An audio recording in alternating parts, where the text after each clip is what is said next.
নতুন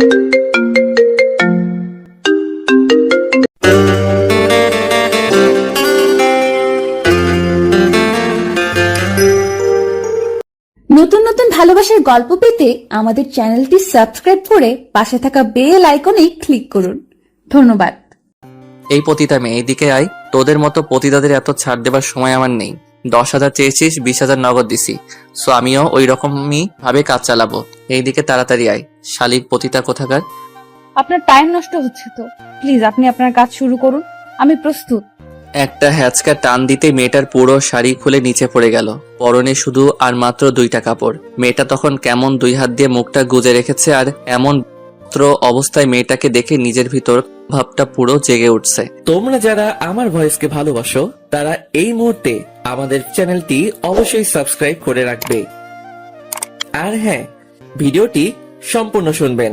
তাই আস্তে আস্তে ওর সামনে গেলাম। ওর মুখ থেকে হাতটা সরাতেই দেখতে পেলাম কেমন ভয়ার্থ চোখ জোড়া দুটি পানিতে চলাচল করছে। গোলাপি রঙের ঠোঁট দুটি কেমন করে কাঁপছে। মনের ভিতর তখন ভাবটা আরো তীব্র হয়ে গেল। মুহূর্তেই ওর ঠোঁট দুটি আমার দখলে নিয়ে নিলাম। ও কেমন হাত দিয়ে বাধা দিতে গিয়ে পারল না। খাটের ওপর ওকে ধাক্কা মেরে ফেলে দিলাম। খাটের ওপর শুয়েই মেয়েটা কেমন ভয়ে কাঁপতে শুরু করলো। সেদিকে আমার কোনো ভ্রুক্ষেপ নেই, কারণ 20,000 টাকার বিনিময়ে ও আমার সাথে রাত কাটাতে এসেছে। কি ভাবছেন টাকার কথা কেন বললাম? ও আমার নিজের বউ না, আর মেয়েটাকে এক রাতের জন্য ভাড়া করে এনেছি। পতিতা, হ্যাঁ ও একটা পতিতা মেয়ে। গভীর রাতে যখন মদ খেয়ে সিগারেট টানতে টানতে মাতাল অবস্থায় হাঁটতে হাঁটতে বাসায় ফিরছিলাম, ঠিক তখনই অনুভব করতে লাগলাম কেউ আমাকে পিছন থেকে ফলো করছে। পিছনে তাকাতেই দেখলাম একটা মেয়ে আমার পিছু নিচ্ছে। মহিলা ছিনতাইকারী না তো? আমার সাথে আবার তখন প্রায় লাখ টাকার উপরে ছিল। প্রতিদিনই হাজার হাজার টাকা নেশা করি আমি। বড়লোক ঘরে নষ্ট ছেলে আমি। বাবা মা কেউ নাই, আছে বুক ভরা কষ্ট আর কোটি কোটি টাকা। যাই হোক, মেয়েটার দিকে মাতাল অবস্থাতেই তাকালাম। দেখলাম মেয়েটা বোরকা পরে আছে। তখন একটু অন্যরকম লাগতে শুরু করলো। এই মেয়ে, এভাবে পিছু নিচ্ছিস কেন? কি রে, কথা বলছিস না কেন? মেয়েটার এমন চুপ করে থাকার কারণে বিরক্ত নিয়ে চলে আসতে লাগলাম। একটু পরে দেখলাম মেয়েটা আবারও আমার পিছু নিচ্ছে। ওই মেয়ে, তোর সমস্যা কি বলতো? কিছু বলতে গিয়ে থেমে গেল। কি বলবি বল, নয়তো আমার পিছু ছাড়। আমাকে কিছু টাকা দিবেন? টাকা চাওয়ার কথা শুনে একটু অবাক লাগলো। তোকে টাকা দেবো কেন, আর কত টাকা দিব? জি 10,000 দিলেই হবে। তোকে এতগুলো টাকা কেন দিতে যাব? আমার কি লাভ এতে? কথাটা শুনে মেয়েটা একটা দীর্ঘশ্বাস ফেললো, আর তারপরই বলল, বিনিময়ে আপনি আমাকে সারা রাতের জন্য পাবেন। লাগবে না, তোকে টাকা দিতে পারবো না। বলেই হাঁটতে যাব, ঠিক তখনই ও আমার পায়ে পড়ে গেল আর অনেক কান্না শুরু করে দিল। প্লিজ আপনি না করবেন না, টাকাটা আমার অনেক প্রয়োজন। আর আমাকে দেখলে আপনি হয়তো না করবেন না, কারণ আমার ভেতর রূপ সব আছে। প্লিজ আপনি না করবেন না। 10,000 টাকা না দিলে 5,000 টাকাই দিন, টাকাটা আমার অনেক দরকার, প্লিজ। তো দেখি তো তুই কেমন দেখতে। বলার পরই মেয়েটা বোরকার নিকাবটা খুলে ওর মুখটা বের করলো। মুখটা খুলতেই আমি কেমন অবাক হয়ে গেলাম। চেহারাটাতে এত পরিমাণ মায়া যে যেটা লিখে প্রকাশ করতে পারবো না। পূর্ণিমার চাঁদের চেয়েও সুন্দর। এমন একটা মেয়ে কিভাবে নিজেকে টাকার বিনিময়ে এভাবে অন্যের হাতে তুলে দিচ্ছে, ভাবতেই অবাক লাগছে। যাই হোক, মেয়েটাকে আমার হেব্বি লাইক হয়েছে। তাই 10-এর পরিবর্তে 20,000 টাকা দিব বলেই মেয়েটাকে আমার বাসায় নিয়ে গেলাম। আজ সারা রাত করব। এমন একটা সুন্দরী মেয়েকে ভাবতেই মনের ভিতর কেমন খুশিতে নাচতে লাগলো। মদের নেশার চাইতেও তখন এই মেয়েকে করার নেশাটাই আমার বেশি জাগ্রত হলো। যাই হোক, অযথা টাইম নষ্ট করা যাবে না।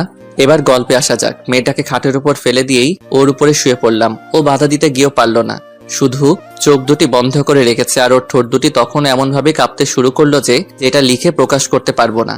ওর কাঁপা কাঁপা ঠোঁট দুটি আবারও নিজের দখলে নিয়ে নিলাম। ও আবারও কেমন করে একবার আমার দিকে অসহায় দৃষ্টিতে তাকালো, তারপর আবারও চোখ দুটি বন্ধ করে ফেললো। ওর নাকের গরম বাতাস আমার মুখের উপর পড়ছে, পাগল করে তুলছিল আমায় তখন।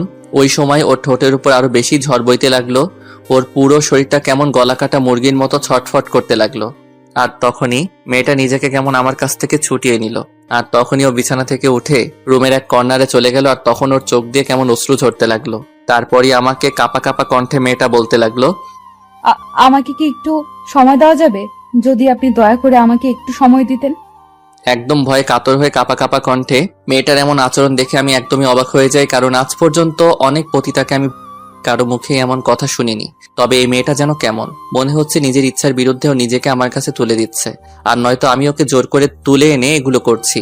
তারপর ওর প্রতি আমার কোনো মায়া লাগলো না, বরং রাগ হচ্ছিল। আমার খুব ভালো একটা মুহূর্ত নষ্ট করে দিল তখনই। এই পতিতা মেয়ে, এইদিকে আয়। তোদের মতো পতিতাদের এত ছাড় দেবার সময় আমার নেই।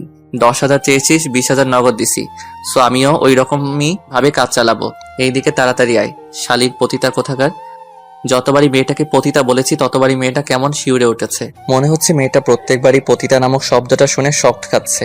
মেয়েটা গুটি গুটি পায়ে আস্তে আস্তে আবারও আমার দিকেই আসছে, আর তখন ওর শরীরটা কেমন কাঁপতেই লাগলো। সুন্দর মুখখানা একদমই লাল বর্ণ ধারণ করছে, চোখের কাজল একদমই লেপটে গেছে।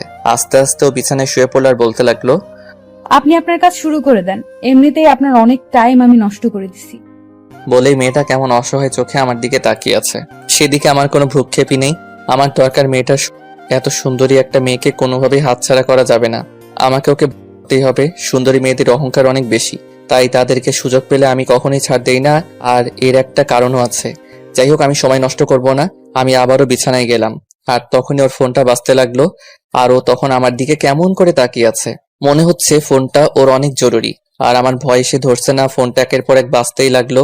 ও কেমন পাগলের মতো দিশেহারা হয়ে গেল, একবার ফোনের দিকে তাকাচ্ছে আর একবার আমার দিকে। তখনই বললাম, এই পতিতা মেয়ে, ফোন ধর আর স্পিকার বাড়িয়ে দিবি। যদি তোর অন্য দলবল হয় তাহলে কিন্তু তোকে এখানেই শেষ করে দিব। ফোন ধরে লাউড দে। ও মাথাটা নাড়ালো, আর ফোন ধরার অনুমতি দেবার পর মেয়েটা অনেক খুশি হলো। চোখে পানি থাকার পরও ঠোঁটের কোণে একতরফা একটু হাসি ফুটলো। তখন মেয়েটাকে সত্যি পরিদের চেয়েও হয়তো বেশি সুন্দর লাগছিল। ফোন ধরতেই ওপাশ থেকে কান্নার আওয়াজ ভেসে আসছে। মারে, তুই কই গেছস? আমি আর বাঁচুম না রে মা। ডাক্তারে কইছে আমারে বাঁচাইতে হলে মেলা টাকা পয়সা লাগবো, আর আমাকে তো এত টাকা পয়সা নাই। তুই তাড়াতাড়ি আয় মা। ডাক্তার আমারে হাসপাতালে থেকে টাকার লইগা বাইরে বের কইরা দিছে। টাকা দিতে পারলে আমার চিকিৎসা করব, নয়তো আর করব না। না মা, তোমার কিচ্ছু হইব না, আমি তোমারে বাঁচামু। তোমার কিচ্ছু হইতে আমি দিমু না, দরকার পড়লে নিজের শেষ করে দিমু, তবু আমার বেহেস্তকে, মাকে টাকার জন্য শেষ হতে দিমু না। তুমি একটু সহ্য করো, আমি টাকা নিয়ে আসতেছি। তুই কই রে মা? এত রাইতে তুই বাইরে কেন? ভালা মাইয়ারা তো এত রাইতে বাইরে থাকে না। আর তুই যদি খারাপ কিছু করস তাহলে কিন্তু আমি এখনই নিজের শেষ কইরা দিমু। না মা, আমি খারাপ কিছু করছি না। আসলে শহরে একটা আঙ্কেলের কাছে আসছি, উনি তোমার এই কথা শুনে অনেকগুলো টাকা দিছে, আর টাকাগুলো নিয়েই আসতেছি। আর অনেক দূরের রাস্তা তো, তাই আসতে অনেক দেরি হইতেছে। আমি আসতেছি মা, তুমি আর একটু অপেক্ষা করো। বলে ফোনটা কেটে দিল আর কেমন করে কান্না করতে লাগলো। বারবারই ও চোখ মুছে নিজেকে ঠিক করে আমার কাছে বিলিয়ে দিতে চাচ্ছিল, কিন্তু ওর চোখের পানি কোনোভাবেই থামছে না। ওর এই কথাগুলো শুনে মুহূর্তে আমি কোনো পাথরের মূর্তি হয়ে গেলাম। এ আমি কি করছিলাম? এমন একটা অসহায় মেয়েকে আবিচ্ছি। তুই এতটা খারাপ কিভাবে হইলি? তুই তো একটা সময় এমন ছিলি না। তুই তো একটা সময় প্রত্যেকটা মেয়েকে অনেক সম্মান আর শ্রদ্ধা করতি। আর সেই আবিদ তুই কিভাবে মেয়েদের প্রতি এত নীচ হতে পারলি? ভাবতেই বুকটা ফেটে যাচ্ছে। ঘৃণায় নিজেকে শেষ করে দিতে ইচ্ছে করছে। হঠাৎই মেয়েটা বলে উঠল, আপনার টাইম নষ্ট হচ্ছে তো, প্লিজ আপনি আপনার কাজ শুরু করুন, আমি প্রস্তুত। মেয়েটার দিকে তাকাতেই দেখলাম চোখ দুটো কেমন কালো কাজলে লেপ্টে আছে, মুখখানে কত মায়া জুড়ে আছে, আর সেই মুখটা কিভাবে আমার দিকে কেমন অসহায় ভাবে তাকিয়ে আছে। মেয়েটার প্রতি হঠাৎ এত মায়া হচ্ছে কেন? কেন ওর মুখটাকে খুব আপন মনে হচ্ছে? ওর কাছ থেকে একটু দূরে সরে গিয়ে সোফায় বসলাম, আর তখনই একটা সিগারেট ধরালাম। সিগারেট টানতেছি আর ভাবতেছি মেয়েটার মায়ের কি এমন হয়েছে যার কারণে ও এমন একটা পথ বেছে নিছে। কাজ করেও তো পারতো নিজের মায়ের চিকিৎসা করাতে। ভাবতেই সিগারেট টানতে লাগলাম। তখন খেয়াল করলাম মেয়েটা কেমন কাশতে লাগলো। হয়তো সিগারেটটা সহ্য করতে পারছে না, আর মেয়েটা ভয়েও কিছুই বলতে পারতেছে না, শুধু আমার দিকেই তাকিয়ে কাশতে লাগলো। সিগারেটটা নিভিয়ে দিলাম আর ওকে জিজ্ঞাসা করলাম, এটার গন্ধ সহ্য করতে পারো না? না। এদিকে আসো। ও আমার দিকে আস্তে আস্তে এগিয়ে আসলো, আর তখনই বললাম, সোফায় বসো। ও সোফায় বসলো। বসার পরই ওর শাড়িটা এনে ওকে আবার পরিয়ে দিতে লাগলাম। মেয়েটা তখন কেমন অবাক হয়ে আছে, আর শাড়ি পরাতে বাধা দিচ্ছে। প্রথমে ভাবছিলাম হয়তো আমি পরিয়ে দিচ্ছি বলে সংকোচ বোধ করছে, পরেও নিজেই বলল, কি হলো, শাড়ি পরিয়ে দিচ্ছেন কেন? আপনি তো এখনো কিছুই করেননি, আপনি আপনার কাজ করবেন না? না। আমার মুখ থেকে না শব্দটা শুনে মেয়েটা কেমন হতভম্ব হয়ে গেল, আর চোখ দুটো বড় বড় করে জিজ্ঞাসা করলো, কেন করবেন না? আমাকে কি আপনার পছন্দ হয়নি? আমি আর বাধা দিব না, কোনো বাধা আসলেও বাধা দিব না। প্লিজ আপনি আপনার কাজ করুন। কান্না করতে করতে আমার পা জড়িয়ে ধরলো। অনেক চেষ্টা করছিলাম কিন্তু পা ছাড়াতে পারছিলাম না। একটা মেয়ে কতটা মায়ের পাগল হলে, কতটা মাকে ভালোবাসলে মাকে বাঁচানোর জন্য নিজের সবকিছু অন্যের হাতে নিজের ইচ্ছায় এভাবে বিলিয়ে দিতে পারে, সেটা এই মেয়েটাকে না দেখলে কখনোই বুঝতাবি না। দেখো, এই মুহূর্তে আমি কোনো কাজ করার মুডে নাই। আমি এখন কিছুই করব না।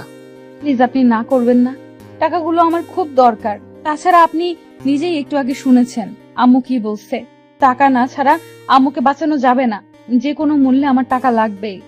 আচ্ছা, তোমার মায়ের কি এমন হয়েছে যার কারণে তুমি এই পথ বেছে নিছো?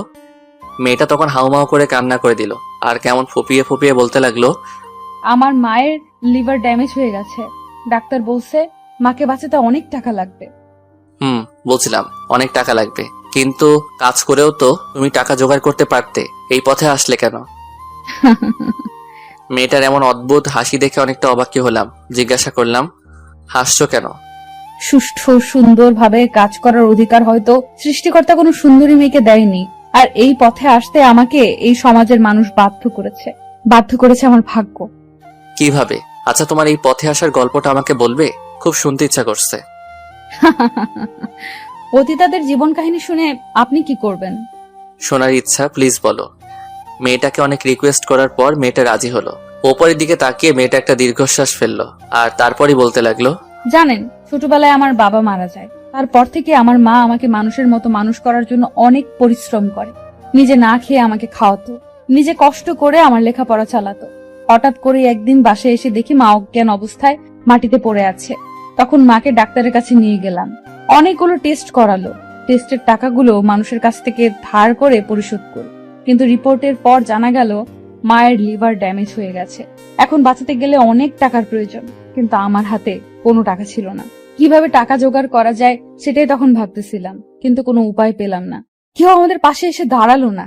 চারদিকে শুধু অভাব আর অভাব, আর সবকিছু কেমন কদাকার। আমি তখন সবকিছুই অন্ধকার দেখেছিলাম, কি করব বুঝে উঠতে পারছিলাম না। বলে আকাশের দিকে আর একটা দীর্ঘশ্বাস ফেললো। তারপর অসুস্থ মাকে বাসায় নিয়ে গেলাম। মা বলল ঢাকায় মামার বাসাতে আসতে, কারণ আমার মামা অনেক বড়লোক, হয়তো বোনের অসুস্থতার জন্য উনি আমাদের হেল্প করবে। মায়ের কথা মতোই সেদিন প্রথম এই ঢাকা শহরে আসলাম। মামার বাসায় যেতেই মামা অনেক খুশি হয়, কিন্তু টাকার কথা বলতেই মুখটা কেমন অন্ধকার করে ফেলে। মুখটা অন্ধকার করেই বলল আমাকে কিছুদিন থাকতে, উনি একটা ব্যবস্থা করবে। মাকে এই অবস্থায় ছেড়ে দূরে থাকতে খুব কষ্ট লাগছিল, তবুও থাকলাম, কারণ মাকে তো আমার বাঁচাতেই হবে। এদিকে মামা মাকে হসপিটালে ভর্তি করিয়ে দিল আর আমাকে ওনার কাছে রেখে দিল। দুদিন পর মামি সহ মামাতো বোনেরা কোথাও বেড়াতে গেল। বাসায় আমি একা শুয়ে আছি আর মায়ের কথাই ভাবছিলাম। হঠাৎ কেউ একজন আমার রুমে ঢুকলো। তাকাতেই দেখলাম আমার মামা। আমি একটু হাসি দিলাম, কিন্তু সেই হাসিটা বেশি স্থায়ী হলো না। কেন? কারণ তখনই মামা দরজাটা ভেতর থেকে বন্ধ করে দিল। ভালো মানুষের পেছনে মামার এত জঘন্য একটা রূপ সেদিনে আমার কাছে প্রকাশ পায়। কিছু বুঝে ওঠার আগেই আমার মামা আমার উপর ছাপিয়ে পড়ল। আমাকে বাবা পর্যন্ত ডেকেছিলাম, পায়ে হাতে দিয়ে বারবার বলেছিলাম বাবা যে জায়গায় মামাও সে একই জায়গায়, আমি তোমার মেয়ের মতো। কিন্তু সেদিন এই অসহায় মেয়েটাকে নিজের আপন মামা নৃশংসতার কাছে রেহাই পেল না, পশুর মতো আমাকে বলেই কেমন ফুপিয়ে কান্না শুরু করে দিল। ওর কথাটা শুনে আমিও নিজেও কেঁদে দিলাম। কি বলছে এই মেয়েটা? আর কিভাবে মানুষ এতটা নীচ হতে পারে? আল্লাহ, তুমি এর আগে ওই জানোয়ারের বাচ্চাটাকে শেষ করে দিলে না কেন? ওই জানোয়ারের বাচ্চাকে আমি মাফ করব না, আমি নিজে ওকে শেষ করে দিব। আমি তখন কেমন থরথর করে কাঁপতে লাগলাম। একটা মেয়ে কতটা কষ্ট পেতে পারে, কেনই বা এমন পরিস্থিতিতে আসে, ওকে না দেখলে বুঝতেই পারতাম না। মানুষ পতিতাদের অনেক খারাপ বলে, কিন্তু একটা মেয়ে কেন পতিতা হয়, কেন নিজের সবকিছু টাকার জন্য অন্যের কাছে বিলিয়ে দেয়, সেটা হয়তো সবারই অজানা। আর এগুলো ভাবতেই তখন শুধু চোখ দিয়ে টপ টপ করে পানি বের হচ্ছে। কাঁপা কাঁপা কণ্ঠে বলতে লাগলাম, তারপর? মেয়েটা উপরের দিকে তাকিয়ে অনেকগুলো দীর্ঘশ্বাস ফেললো। তারপর কিছুক্ষণ নীরবতা। একটু পরে নীরবতা ভেঙে বলতে লাগলো, সেদিন আমার সব কিছু উনি কেড়ে নিয়েছিল। প্রচন্ড ব্যথায় সেদিন বিছানা থেকে উঠতে পারিনি। ওনার এতই বেশি ছিল যে আমাকে একটুও ছাড় দেয়নি। ওনার কাজ শেষে আমাকে একটা কথাই বলেছিল, তোকে করে অনেক আনন্দ পেলাম, আর মনে রাখিস সেগুলো যদি কাউকে বলিস তাহলে এই ভিডিওটা দেখ। আমাকে তখন একটা ভিডিও দেখালো যেটাতে আমার তাকে দেখতে পেলাম। ভিডিওটা দেখিয়ে বলল, তোর এই ভিডিও আমি ভাইরাল করে দেব, তোর আম্মুর চিকিৎসার একটা টাকাও দিব না, তোর মা মরে যাবে। তখন নিজের কথা ভুলে গেলাম, মায়ের মুখখানা মনে পড়ে গেল। না, মাকে কোনোভাবেই মরতে দেওয়া যাবে না। তখন আমি চুপ করে গেলাম। এরপর থেকে মামা সহ তার অনেক বন্ধু মিলে প্রতিদিন আমাকে হাত পা বেঁধে জোর করে ধর্ষণ করত, আর আমাকে দিয়ে মামা ব্যবসা শুরু করে দিল। আর তারপর একটা সময় মামা আর মায়ের চিকিৎসার জন্য আগের মতো টাকা দেয় না। মায়ের অবস্থাও দিন দিন খারাপ হতে লাগলো। আমাকে কিছু বললেই আমাকে পতিতা বলে মারধর করত। যখন দেখলাম মায়ের আর চিকিৎসা চলছে না, তখনই ওখান থেকে পালিয়ে বের হয়ে গেলাম, আর বের হয়ে আপনার কাছে। কথাগুলো বলেই মেয়েটা থরথর করে কাঁপতে লাগলো আর প্রচন্ড কান্না করতে লাগলো। আমি তখন নিজেও নিজেকে শান্ত করতে পারছিলাম না। আর এই মেয়েটি কিভাবে নিজেকে শান্ত করবে? জীবনে অনেক পতিতার সাথে রাত কাটিয়েছি, কিন্তু কোনোদিন কারো এই পতিতা হবার গল্প শুনিনি। শুধু চলে এসেছি, জানতেও চাইনি তাদের এই পতিতা হবার কারণ। আর আজ যখন কোনো মেয়ের মুখে তার জীবন কাহিনী শুনলাম, নিজের বুকটাই তখন তাদের জন্য কষ্টে ফেটে যাচ্ছে। না, এই মেয়েটা অনেক কষ্ট করেছে, আর করতে দিব না। ওর কষ্টের জীবন আমি এখানেই শেষ করে দিব। কষ্ট ওর এখানেই শেষ। এবার ওর মুখে একটু হাসি দেখতে চাই। তখন বুঝতেই পারলাম মেয়েটা টাকার জন্য সব করতে পারবে। এখন আমি তাড়িয়ে দিলে আমার কাছ থেকে চলে গিয়ে আবার অন্য কারোর সাথে মিশবে। তার চেয়ে ভালো এই মেয়েটাকে অনেক দিনের জন্য আমার কাছেই রেখে দেই। তখনই বললাম, আমি তোমার পাশে থাকতে চাই, রাখবে তোমার পাশে? পতিতাদের সাথে থাকতে নেই। আর আমি ছেলে জাতটাকে এখন ঘৃণা করি। আপনি আপনার কাজ শেষ করুন, এমনিতেই রাত প্রায় শেষ পর্যন্ত। বুঝতে পারলাম ছেলেদের প্রতি ওর যথেষ্ট ঘৃণা জন্মে গেছে। এইভাবে মেয়েটাকে আমার কাছে রাখতে পারবো না, অন্য একটা বুদ্ধি খাটাতে হবে। ওই যে একটা ব্যাগ দেখছো, ওই ব্যাগে অনেক টাকা আছে, প্রায় 10 লক্ষ টাকার মতো আছে। আমি জানি এই 10 লক্ষ টাকা তো এই পতিতা পেশায় কয়েক মাসও কামাতে পারবা না। তো আমি যদি তোমাকে ওই টাকাগুলো দিয়ে দিই, বিনিময়ে আমাকে কি দিবা? কথাটা বলতেই মেয়েটা কেমন অবাক হয়ে আমার দিকে তাকিয়ে রইলো, আর বলতে লাগলো, আপনি যা চাইবেন তাই। দরকার পড়লে সারা দিন সারা রাত সব সময় আপনার সাথে কাটাবো, কিন্তু তারপরেও আমার মাকে বাঁচানোর জন্য টাকাগুলো দরকার। একটা শর্তে তোমাকে টাকাগুলো দিব। কি শর্ত? কাল থেকে শুরু করে টানা 2 মাসের জন্য তুমি আমার সবসময় আমার সাথে থাকতে হবে। যা বলবো তাই করতে হবে, কোনো কথাই না করতে পারবা না। এই 2 মাসে তোমার কাছে আমার যেটা যেটা ইচ্ছা সব তোমাকে পূরণ করতে হবে। আমার সাথে রাত দিন সবসময় কাটাতে হবে। রাজি আছো? আমি রাজি, তবুও টাকাগুলো আমার চাই। আমার মাকে বাঁচাতেই হবে। অবাক হয়ে গেলাম, মেয়েটা বিন্দু পরিমাণও ভাবার টাইম নিল না, এক কথায় সে রাজি। ভেবে বলছো তো? আমি রাজি। ঠিক আছে, টাকাগুলো তুমি কালই পাবে, আর এখনই আমার সাথে চলো। কোথায়? আপনি আপনার কাজ করবেন না? আমাকে তো সকালে বাসায় যেতে হবে। চুপচাপ এখন আমার সাথে চলো। তখনই মেয়েটাকে আগে ওর শাড়িটা পরিয়ে দিলাম, আর ওকে ওয়াশরুম থেকে ফ্রেশ হয়ে আসতে বললাম। তারপরও ওকে নিয়ে আমার গাড়িতে উঠলাম। ও কেমন ভয় ভয়ে গাড়িতে উঠলো, প্রচন্ড ভয় পাচ্ছে মেয়েটা। হয়তো ভাবছে তাকে কোথাও নিয়ে কিছু করে ফেলবো। গাড়ি ড্রাইভ করছি, হঠাৎই মেয়েটাকে বললাম, এই মেয়ে, এতক্ষণ আমার সাথে আছো অথচ নামটাই জানি না, আর কাল থেকে তো তুমি আমার সাথেই থাকবা। তো নাম কি তোমার? জি, মোসাম্মদ আনিকা আক্তার। খুব সুন্দর নাম, রূপের সাথে নামের অনেক মিল আছে। আর আমার নাম আবিদ হাসান, সবাই আবিদ বলেই ডাকে। এখন থেকে তুমিও আবিদ বলেই ডাকবা। আমি নাম ধরে ডাকতে পারবো না, স্যার বলে ডাকি। কি বলছি? আমি যেটা বলছি চুপ করে সেটাই শুনবা, বুঝছো? বলো আবিদ। করছো কেন? বলো আবিদ। আবিদ। এবার বলো গ্রামের বাসা কোথায়? আমরা এখন সেখানেই যাব। কিন্তু কোনো কিন্তু নাই। এইদিকে তোমার আম্মুর অবস্থা অনেক খারাপ, তাই দেরি করে একদমই লাভ হবে না। তারপরই ওর থেকে ঠিকানা নিয়ে ওদের গ্রামের বাসায় চলে গেলাম। যেতে যেতে প্রায় সকাল হয়ে গেল, আর ওর আম্মুকে ওখান থেকে নিয়ে আসলাম। ঢাকাতে এনে বড় একটা ভালো হসপিটালে ভর্তি করে দিলাম। তখনই আনিকা বলে উঠলো, আপনার এই ঋণ কিভাবে শোধ করব আমি? হয়তো নিজের জীবন দিয়ে হলেও আপনার এই ঋণ আমি শোধ করতে পারবো না। শোধ করার দরকার নেই। আর হ্যাঁ, শর্ত অনুযায়ী আজ থেকে আমি যা যা বলবো সব তোমাকে মানতে হবে। বলুন, আমাকে কি করতে হবে? এখন থেকে আমাকে তুমি করে বলবা, আর আমার নাম ধরে ডাকবা। যদি এর ব্যতিক্রম করো তাহলে? এই না, আপনি যেটা বলবেন সেটাই করব। আবার আপনি? তোমার আম্মু এখন ঘুমাবে, ডাক্তার ওনাকে ঘুমের ওষুধ দিচ্ছে।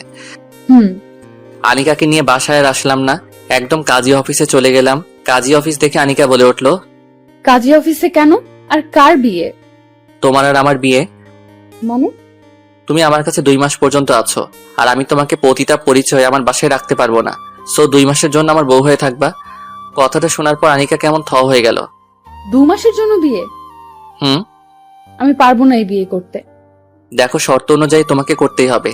আর আমার সাথে 2 মাস ওইভাবে মেলামেশা করলে পাপের পরিমাণটা অনেক বেশি হবে, আর এইভাবে করলে সেটা আর হবে না। হাসছো কেন? হাসবো না তো কি করব? তোমরা বড় লোকরা পারো বটে, তোমাদের কাছে সবকিছুই কেমন পুতুল খেলা মনে হয়। আর আমাদের পুতুল ভেবে কত কিছুই না করছো, সবই টাকা। তবে কষ্ট নেই, আমি পুতুল হয়ে তোমার খেলায় থাকতে রাজি আছি, কারণ এত কিছু জানিয়া চলো। তারপর আনিকার সাথে শর্ত মোতাবেক বিয়েটা হয়েই গেল। 2 মাসের জন্য একটা পতিতা মেয়েকে বিয়ে করে নিলাম। ওকে নিয়ে বাসায় চলে আসলাম। আপাতত একটা বাসর সাজালাম। বাসর ঘরে আনিকা বসে আছে। ঢুকতেই আমাকে সালাম করলো। আরে আরে, সালাম করছো কেন? বাসরাতে বাঙালি মেয়েদের এটাই করতে হয়। তবে এটা তো মাত্র কয়েকদিনের বিয়ে, তাই না? তবে একটা কথা মনে রাখবে, বাঙালি মেয়েদের বিয়ে বিয়েই, সেটা শর্তের কয়েকদিনের জন্যই হোক বা সারা জীবনের জন্য। তারপরে আনিকাকে বিছানায় উঠালাম আর জিজ্ঞাসা করলাম, একটা সত্যি কথা বলবে? আচ্ছা, বাসরাতে তোমার কি কি ইচ্ছা ছিল? হাসছো কেন? আপনি আমাকে করবেন তো করেন, এত নাটকের কি দরকার? একদম চুপ করে থাকবা। আমি যেটা বলছি সেটা বলো। আমি একটা ভাড়াটে পতিতা, আমার কোনো ইচ্ছে নেই। তবে বাঙালি প্রত্যেকটা মেয়েদের খুব ইচ্ছা বাসর রাতে লাল বেনারসি পরে স্বামীর ঘরে যাবে, তার সাথে নিজের সবকিছু ভাগাভাগি করে নিবে, আর তার সাথে অনেক গল্প করবে, আর সব সময় তার স্বামীর বুকে মাথা রেখে ঘুমাবে, কখনোই আলাদা হবে না। কথাগুলো বলেই মেয়েটা কেমন একটা দীর্ঘশ্বাস ফেললো। একটা জিনিস খেয়াল করলাম, মেয়েটা বেশিরভাগ টাইমই দীর্ঘশ্বাস ত্যাগ করে। বুকের ভিতর কতটা কষ্ট থাকলে একটা মেয়ে বারবার এমন করতে পারে সেটা হয়তো আমার ধারণার বাইরে। যাই হোক, মেয়েটাকে এত কষ্ট আর পেতে দিব না। তখনই আনিকাকে বললাম, খুব ভালো ধারণা আছে তো তোমার, কাজে লাগানো যাবে। কিসের কাজ? না কিছু না, তবে আজকে কিন্তু তোমাকে আর ছাড়বো না। বাসর রাত বলে কথা। হাসছো কেন? আমার জন্য আর বাসর রাত? আমার মতো পতিতাদের সাথে তো প্রতিদিনই। ওই, একদম চুপ। আজ থেকে মুখে যেন পতিতা নামটাও যেন না আসে, আসলে খুব খারাপ হবে। দেখো, সত্যিটা তো আমাকে বলতেই হবে।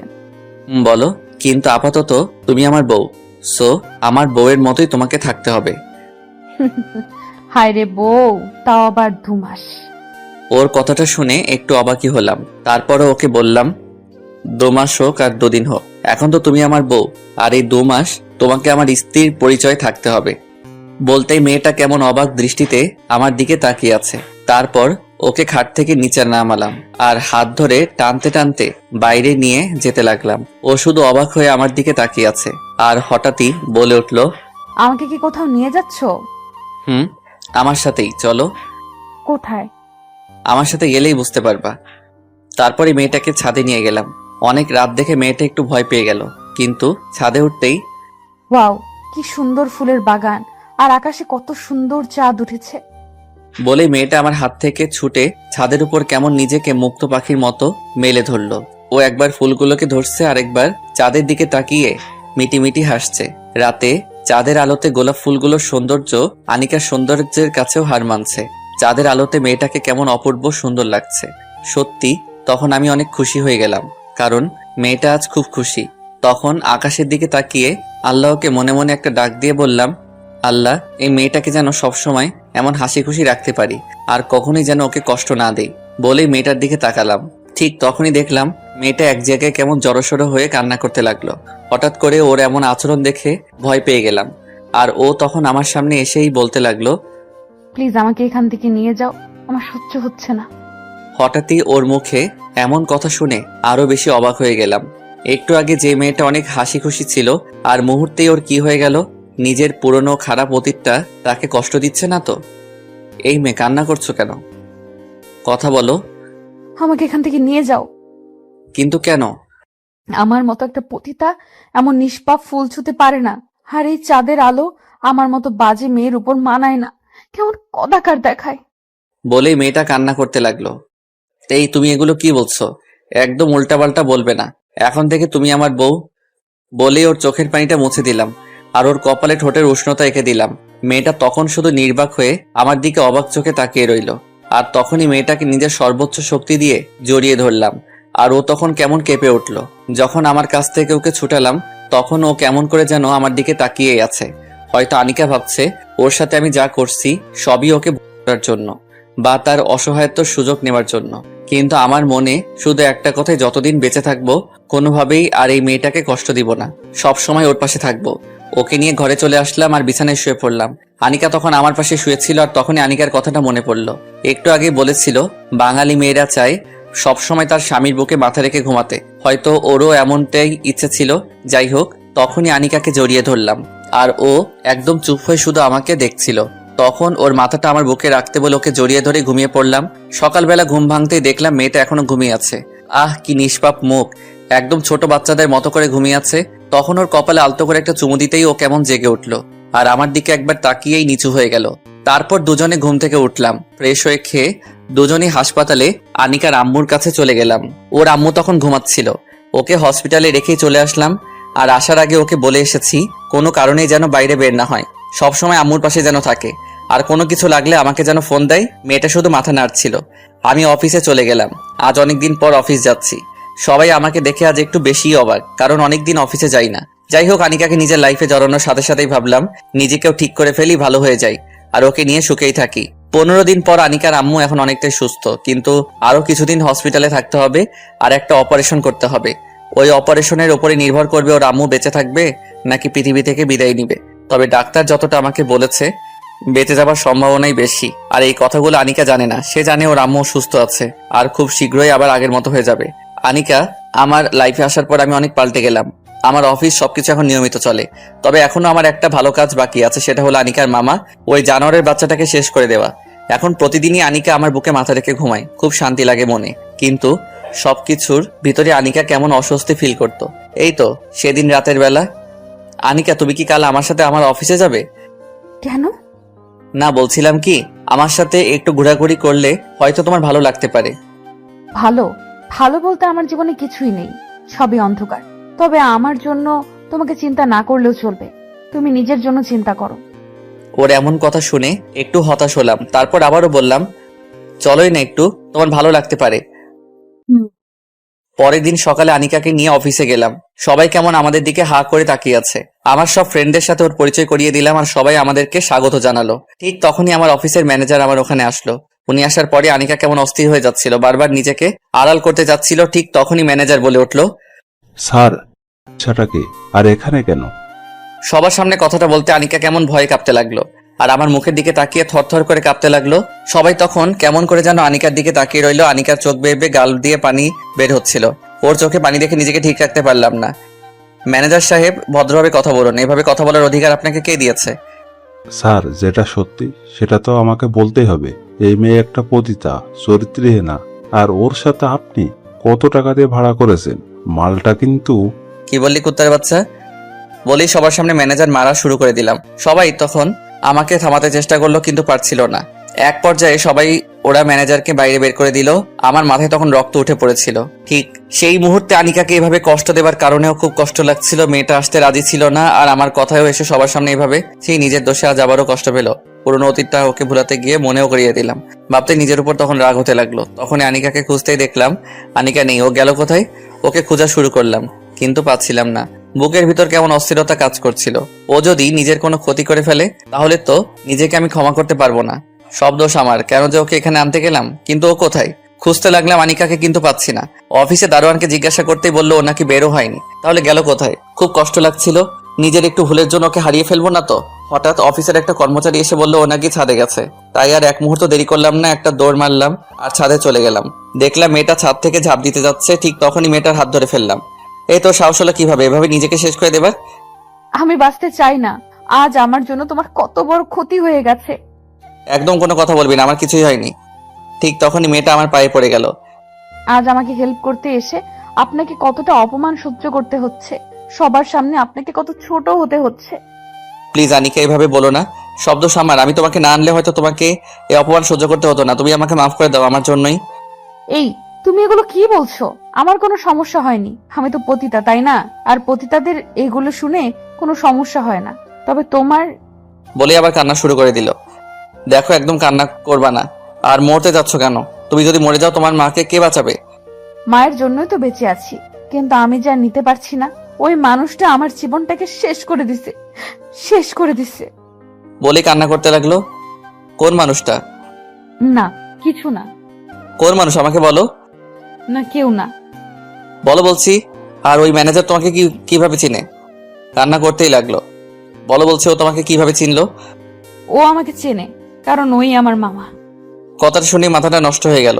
কি, যে জানোয়ারের বাচ্চাটাকে আমি শেষ করার জন্য ভাবছি, যে জানোয়ারটা একটা মেয়ের সুন্দরভাবে বাঁচার অধিকার নষ্ট করে দিচ্ছে, যে জানোয়ারের বাচ্চা একটা পবিত্র দেখে জানোয়ারের মতো ঝাঁপিয়ে পবিত্র সম্পর্ক নষ্ট করে মেয়েটাকে অপবিত্র করেছে, সে আমার কোম্পানিরই ম্যানেজার, তাকে তো আমি শেষই করে দিব।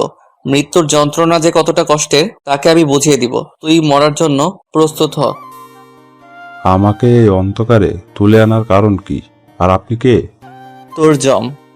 আপনি সামনে আসুন আর আমাকে প্লিজ ছেড়ে দিন। আমাকে কেন তুলে এনেছেন? কেউ লাইটটা অন করো। ঠিক তখনই লাইট অন হয়ে গেল, আর লাইট অন হতে উনি বলে উঠল, স্যার আপনি? ম্যানেজার সাহেব কেমন আছেন? খুব ভালো। আচ্ছা ম্যানেজার সাহেব, এভাবে ঘামছেন কেন? আমাকে লোক দিয়ে কেন উঠিয়ে এনেছেন? শুধুমাত্র কিছু হিসাব নিকাশের জন্য। ওইগুলো তো অফিসে মেটাতে পারতেন, আর আমি সব হিসাব তো আপনাকে দিয়ে দিয়েছি। ম্যানেজার সাহেব, অফিসের হিসাব অফিসে দিচ্ছেন, কিন্তু জীবনের হিসাব একটু মিলিয়ে নিব না? মানে কি স্যার? আচ্ছা ম্যানেজার সাহেব, আপনাকে কিছু প্রশ্ন করব। করেন, তবে কি প্রশ্ন? বেশি কিছু না। আচ্ছা ম্যানেজার সাহেব, আপনার ছেলে মেয়ে কয়জন? কেন? যেটা বলছি উত্তর দেন। এক মেয়ে আছে। খুব ভালো। আরেকটা প্রশ্ন, কি? আপনি কি আপনার মেয়েকে রেপ করতে পারবেন? স্যার, মুখ সামলিয়ে কথা বলুন, নয়তো। নয়তো কি? একদম চুপ করে থাকবি জানোয়ারের বাচ্চা, নয়তো এখনই একদম উপরে পাঠিয়ে দিব। আপনি এমন করছেন কেন স্যার? নিজের মেয়েকে রেপ করতে পারবি না, তাহলে কেন নিজের ভাগ্নিকে এই কাজ করলি? সেও তো তোর নিজের মেয়ের মতোই ছিল। আমি কিছু করিনি, আমাকে ছেড়ে দিন, আমি কিছু করিনি। আনিকা, এদিকে আসো। বলতে আনিকা আস্তে আস্তে হাঁটতে হাঁটতে সামনে এসে উপস্থিত। আনিকা, ওকে শেষ করে দাও। এই নাও পিস্তল। না, ওকে আমি এটা দিয়ে গুলি করে মারবো না, ওকে আমি দা দিয়ে কুপিয়ে মারবো। না মা, আমাকে ছেড়ে দে মা, তুই তো আমার মেয়ের মতো, আমি না তোর মামা, আমাকে মারিস না। ঠিক তখনই আনিকা হাত দিয়ে প্রথম আঘাতটা ওর ডান হাতে করলো আর বলল, এই হাত দিয়ে সেদিন আমার গায়ে প্রথম টাচ করেছিস। মা, তুই আমার মা, তুই আমার মেয়ে, আমাকে মারিস না। আমি তোর মামা, আমাকে মারিস না মা, ও মা, আমাকে মারিস না তুই। মা বলছিস? ছি, ওয়াক, থু। তোর মুখে থুতু। কোথায় ছিল তোর মা যেদিন জানোয়ারের মতো একটা অসহায় মেয়ের উপর ঝাঁপিয়ে পড়েছিলি? তুই মাফ পাওয়ার যোগ্য না, যে নিজের ভাগ্নিকে। বলি আরো একটা আঘাত। তারপর আনিকা কেমন পাগলের মতো একের পর এক আঘাত করতেই লাগলো। হয়তো সেদিনের কষ্টের ঝাল আজ খুব ভালোভাবেই নিচ্ছে। মুহূর্তেই ওর মামা শেষ। তারপর আনিকা তখনও উন্মাদের মতোই আঘাত করতেই লাগলো। আর ওই পাপীকে ওখানেই শেষ করে দিলাম। এমন পাপীর কোনো মাফ নেই। সমাজে যারা এমন কাজ করে তারা কুকুরের চেয়েও নিকৃষ্ট। আর এত নিকৃষ্টদের সমাজে বাঁচার অধিকার নেই। ওদের মতো মানুষদের জন্যই সমাজে সৃষ্টি হয় হাজারো পতিতা, ধ্বংস হয়ে যায় হাজারো মেয়ের স্বপ্ন। বেছে নিতে হয় পতিতা বৃত্তিকে, নয়তো আত্মহত্যা করে চলে যেতে হয় পরপারে। আনিকাকে নিয়ে বাসায় চলে আসলাম, আর দুজনেই ফ্রেশ হয়ে খাওয়া দাওয়া করলাম। খুব ক্লান্ত, তাই শুয়ে পড়লাম। ঠিক তখনই আনিকাও আমার পাশে শুয়ে পড়লো।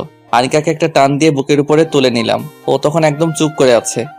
এই মেয়ে, বালিশে শুয়েছিলে কেন? তোমাকে বলছি না সবসময় আমার বুকের উপর মাথা রেখে ঘুমাবে? হাসছো কেন? হাসবো না তো কি করব? দুদিন পর তো এমনিতেই বালিশে ঘুমাতে হবে, তাই না? আর তো মাত্র 26টা দিন বাকি আছে, তাই না? এরপরে তো তোমার 2 মাস শেষ। তবে যাই হোক, তোমার প্রতি চিরকৃতজ্ঞ থাকবো। ওর মুখে কথাগুলো শুনে খুবই অবাক লাগছিল, কারণ দিনগুলো আনিকা যে এত ভালোভাবে হিসাব রাখবে বুঝতেই পারিনি। সময় যেতে যেতে যে এতগুলো দিন চলে গেছে সেটাও বুঝতেই পারিনি। কিন্তু ও কি বুঝতেছে না আমি ওকে এখন ভালোবাসি বলেই ওর পাশে আছি? কি হলো আবিদ সাহেব, চুপ কেন? না, এমনিতেই। আচ্ছা, তোমাকে একটা কথা বলবো। বলো। এই যে তুমি সেই প্রথম দিন থেকেই আমার এত উপকার করছো, তারপর আবার শর্ত মোতাবেক বিয়ে করে এতগুলো টাকাও দিয়েছো, আজ আবার আমাকে একটা জানোয়ারকে শেষ করতেও সাহায্য করেছো, এই সবই তো আমাকে করার জন্য, তাই না? তাহলে আমাকে তো এখনো করনি, কিন্তু কেন? ওর কথাটা শুনে বুকটা কেমন ধুক করে উঠলো। উপরের দিকে তাকিয়ে একটা দীর্ঘশ্বাস ফেলেই মনে বললাম, ও কি ভাবছে এগুলো? ওকে এখনো বুঝতে পারছে না ওকে জন্য আমি এগুলো করছি না, ওকে ভালোবাসি বলে এগুলো করেছি। তখনই ওকে নরম সুরেই বললাম, জানো আনিকা, সবকিছু মানুষ ভোগের জন্য করে না। আর হ্যাঁ, তোমাকে করার ইচ্ছা থাকলে তোমার পাশে না থেকেও হয়তো তোমাকে প্রতিদিনই করতে পারতাম। আর তুমি আমার সাথে এতগুলো রাত কাটিয়েছো, কিন্তু তোমাকে শুধু আমার বুকের উপর রেখে জড়িয়ে ধরে ঘুমিয়েছি। এছাড়া তোমার সাথে অন্য কোনো ধরনের বিহেভ করিনি, যেটা দিয়ে প্রমাণিত হয় আমি তোমাকে বলতে চাচ্ছি। আচ্ছা ঘুমাও, এমনিতেই আজ অনেক ক্লান্ত তুমি। তারপরে চুপচাপ ঘুমিয়ে পড়লাম। শরীর ক্লান্ত থাকার কারণে ঘুম খুব তাড়াতাড়ি চলে আসলো। আনিকাকে আজ 5 দিন পর ওর আম্মুর কাছে নিয়ে যাচ্ছি। এর ভিতর মেয়েটা অনেকবার যেতে চাইলেও ওকে যেতে দেয়নি, কারণ এই কয়দিনের ভিতর আনিকাকে গোপন রেখে ওর আম্মুর অপারেশন করিয়ে ফেলেছি। অপারেশন করার আগে খুব ভয় ছিলাম, কারণ একটু এদিক সেদিক হয়ে গেলেই আনিকার আম্মু শেষ হয়ে যেত। আর আল্লাহ না করুক এমন হলেও ও হয়তো আমাকে ভুল বুঝতো, কারণ ওর অগোচরে কাজটা করা ঠিক হয়নি। তবু করালাম, কারণ মেয়েটা বড্ড বেশি মায়ের পাগল। মাকে ছাড়া সবকিছু ওর কাছে অর্থহীন। আর যদি ও জানে ওর আম্মুর অপারেশন হবে, তাহলে হয়তো ও নিজেই ঠিক থাকতে পারতো না। তাই একটু বেশি রিস্ক নিয়ে ওর অজান্তেই, যাই হোক ওর আম্মু এখন অনেক ভালো আছে। হাসপাতালে যেতেই ডাক্তার বলে উঠলো, আবিদ সাহেব, রোগী আল্লাহর রহমতে অনেক ভালো আছে। সামনের সপ্তাহে ইচ্ছা করলে নিয়ে যেতে পারেন, তবে ওনার দিকে একটু বেশি খেয়াল রাখবেন। অপারেশনের রোগী তো বুঝেনি। আমি মাথা নাড়ালাম। আর ডাক্তারের এমন কথা শুনে আনিকা কেমন করে যেন আমার দিকে তাকিয়ে আছে, আর অনেক বেশি অবাক হয়ে জিজ্ঞাসা করলো, অপারেশন? কিসের অপারেশন? আর কার অপারেশন? আমি তোমাকে পরে বলছি, আগে চলো মাকে দেখে আসি। না, তুমি আগে বলো কিসের অপারেশন? ঠিক তখনই ডাক্তার বলে উঠলো, আসলে আপনার মায়ের একটা অপারেশনের দরকার ছিল, আর ওটা অনেক রিস্কের অপারেশন। তাই আবিদ সাহেব আপনাকে কিছুই জানায়নি, কারণ এতে আপনি অনেক টেনশন করবেন। আর অপারেশনটা না করালেও আপনার মাকে বাঁচানোর কোনো আশা ছিল না, হয়তো তখন উনি মরেই যেতেন। তবে যাই হোক, এখন আপনার মা সম্পূর্ণ বিপদমুক্ত। খুব শীঘ্রই আপনার মা ভালো হয়ে যাবে। বলেই ডাক্তার চলে গেল। আর এইদিকে আনিকার চোখে পানি, আর ও আমার দিকে কেমন অবাক দৃষ্টিতে তাকিয়ে আছে, মনে হচ্ছে আমার উপর কেমন রেগে আছে। আমি তখন আনিকার হাতে ধরলাম আর ওর আম্মুর কাছে চলে গেলাম। ভিতরে যাওয়ার পরই আমাদের কথার আওয়াজ শুনে ওর মা জেগে উঠলো। তুই এসেছিস মা? আর তুই এত শুকিয়ে গেছিস কেন? ঠিক মতো খাওয়া দাওয়া করিস না নাকি? তুই যদি এমন করিস তাহলে কিন্তু আমি আর ওষুধ খাবো না। এগুলো বলো না মা, তুমি কেমন আছো? খুব ভালো আছি রে, খুব ভালো। বলেই মা মেয়ে কেমন একে অপরকে জড়িয়ে ধরে কান্না শুরু করে দিচ্ছে। আর আনিকার মা কেমন করে আনিকার কপালে চুমু দিচ্ছে, আর কেমন করে বুকে আগলে রেখেছে। ওদের এই দৃশ্যটা দেখে নিজের অজান্তেই চোখ দিয়ে চোখের নোনা পানি বের হয়ে গাল বেয়ে বেয়ে পড়তে লাগলো। আর নিজের বাবা মায়ের কথা খুব মনে পড়তে লাগলো। বাবা মা যে কি জিনিস সেটা যে হারিয়েছে সেই ভালো জানে। খুব মিস করছিলাম বাবা মাকে। আমার মতো এতিমের কাছে যে বাবা মায়ের ভালোবাসার মূল্য কত বেশি, সেটা একমাত্র আমি এতিমই জানি। ঠিক তখনই আনিকার মা আমাকে ডাক দিল। বাবা, তুমি কান্না করছো কেন? আসলে মায়ের কথা খুব মনে পড়ছে, আজ খুব মিস করছি। কেন? তোমার বাবা মা কোথায়? না, ছোটবেলায় তারা মারা গেছে, এতিম করে চলে গেছে আমায়। কে বলেছে তুমি এতিম? আমি কি তোমার মা না? এদিকে আসো বাবা। তখনই দৌড়ে ওনার কাছে যেতেই উনি আমাকে জড়িয়ে ধরেই বলতে লাগলো, আজ থেকে তুমিও মার ছেলে। আহ কি শান্তি, কলিজাটা জড়িয়ে গেল। তখনই আমি বললাম, আচ্ছা আমি কি আপনাকে আজ থেকে মা বলে ডাকতে পারি? কেন পারবে না? অবশ্যই ডাকবে। খুব খুশি লাগছিল। আর তখন একটা ফোন আসলো। আচ্ছা মা, আমি একটু বাইরে থেকে কথা বলে আসছি, আপনারা কথা বলুন। যাও বাবা। তারপরে আমি বাইরে বের হয়ে গেলাম। প্রায় 20 মিনিট পর ভিতরে যাব, তখনই দরজা বাইরের থেকে শুনতে পেলাম, মারে, ছেলেটা কে? এই তো আমার ক্ষণিকের ফ্রেন্ড। মারে, ছেলেটা অনেক ভালো রে। তুই জানোস ছেলেটা এই কয়টা দিন কিভাবে আমার পিছনে খাটছে? কত সময় আমার পিছনে শেষ করছে। প্রত্যেকটা দিন আমার সেবা করছে। তোমার অপারেশন হয়েছে আমাকে বলেনি কেন? আমি নিষেধ করেছিলাম, কারণ তুই শুনলে অনেক ভেঙে পড়বি। তবে যাই হোক, ছেলেটাকে আমার খুব ভালো লেগেছে। এমন একটা ছেলে যদি... থাক মা, আর বলো না। কেন? কারণ ও অনেক বড় লোক। তারপরও রে মা, আমার মনে হয় ওই ছেলেটা তোরে ভালোবাসে, নয়তো... মা, আর বলো না প্লিজ। ওদের কাছে ভালোবাসার কোনো মূল্য নেই। ওরা বড় লোক, তাই ওদের কাছে মেয়েরা খেলার পুতুল। খেলা শেষ হলেই সব শেষ। আর আমি তার যোগ্য না মা। আর অযোগ্য হয়ে আমি কারো পরিহাসের করুণার পাত্রী হতে চাই না। বলেই মেয়েটা কেমন কান্না করে দিল। বাইরে থেকে কথাগুলো নিজেরই কান্না এসে গেল। তার মানে এতদিনে ওর মনে একটু ভালোবাসা আমি তৈরি করতে পারিনি, আর একটু জায়গাও তৈরি করতে পারলাম না? নাকি ওর অতীতের কারণে ও আমাকে ওর জীবনে জড়াতে চায় না? বাইরে থেকে একটা কাশির আওয়াজ দিয়ে ভিতরে ঢুকলাম। আমাকে দেখে আনিকা তাড়াতাড়ি করে নিজের চোখের পানি মুছে ফেললো। আমি আর বেশি কিছু বললাম না, ভিতরে গিয়ে অফিসে কাজ আছে বলে বের হয়ে গেলাম। তারপর বাসায় এসে চুপ করে শুয়ে রইলাম, ভাবতে লাগলাম কি করব। ওর সাথে প্রায় 2টা মাস কেটে গেল, 10টা দিন মাত্র বাকি। এতগুলো দিনেও কি ও আমাকে একটু বুঝতে পারলো না? ভাবতে ভাবতেই বিছানায় ঘুমিয়ে পড়লাম। হঠাৎই কারো ডাকে আমার ঘুম ভাঙলো। চোখ খুলতেই দেখলাম আনিকা। আমার দিকে কেমন অবাক করা দৃষ্টিতেই তাকিয়ে রইল মেয়েটা। আস্তে আস্তে খাটের একটা কর্নারে এসে বলল, তুমি ঠিক আছো তো? তোমার কিছু হয়নি তো? কোনো সমস্যা?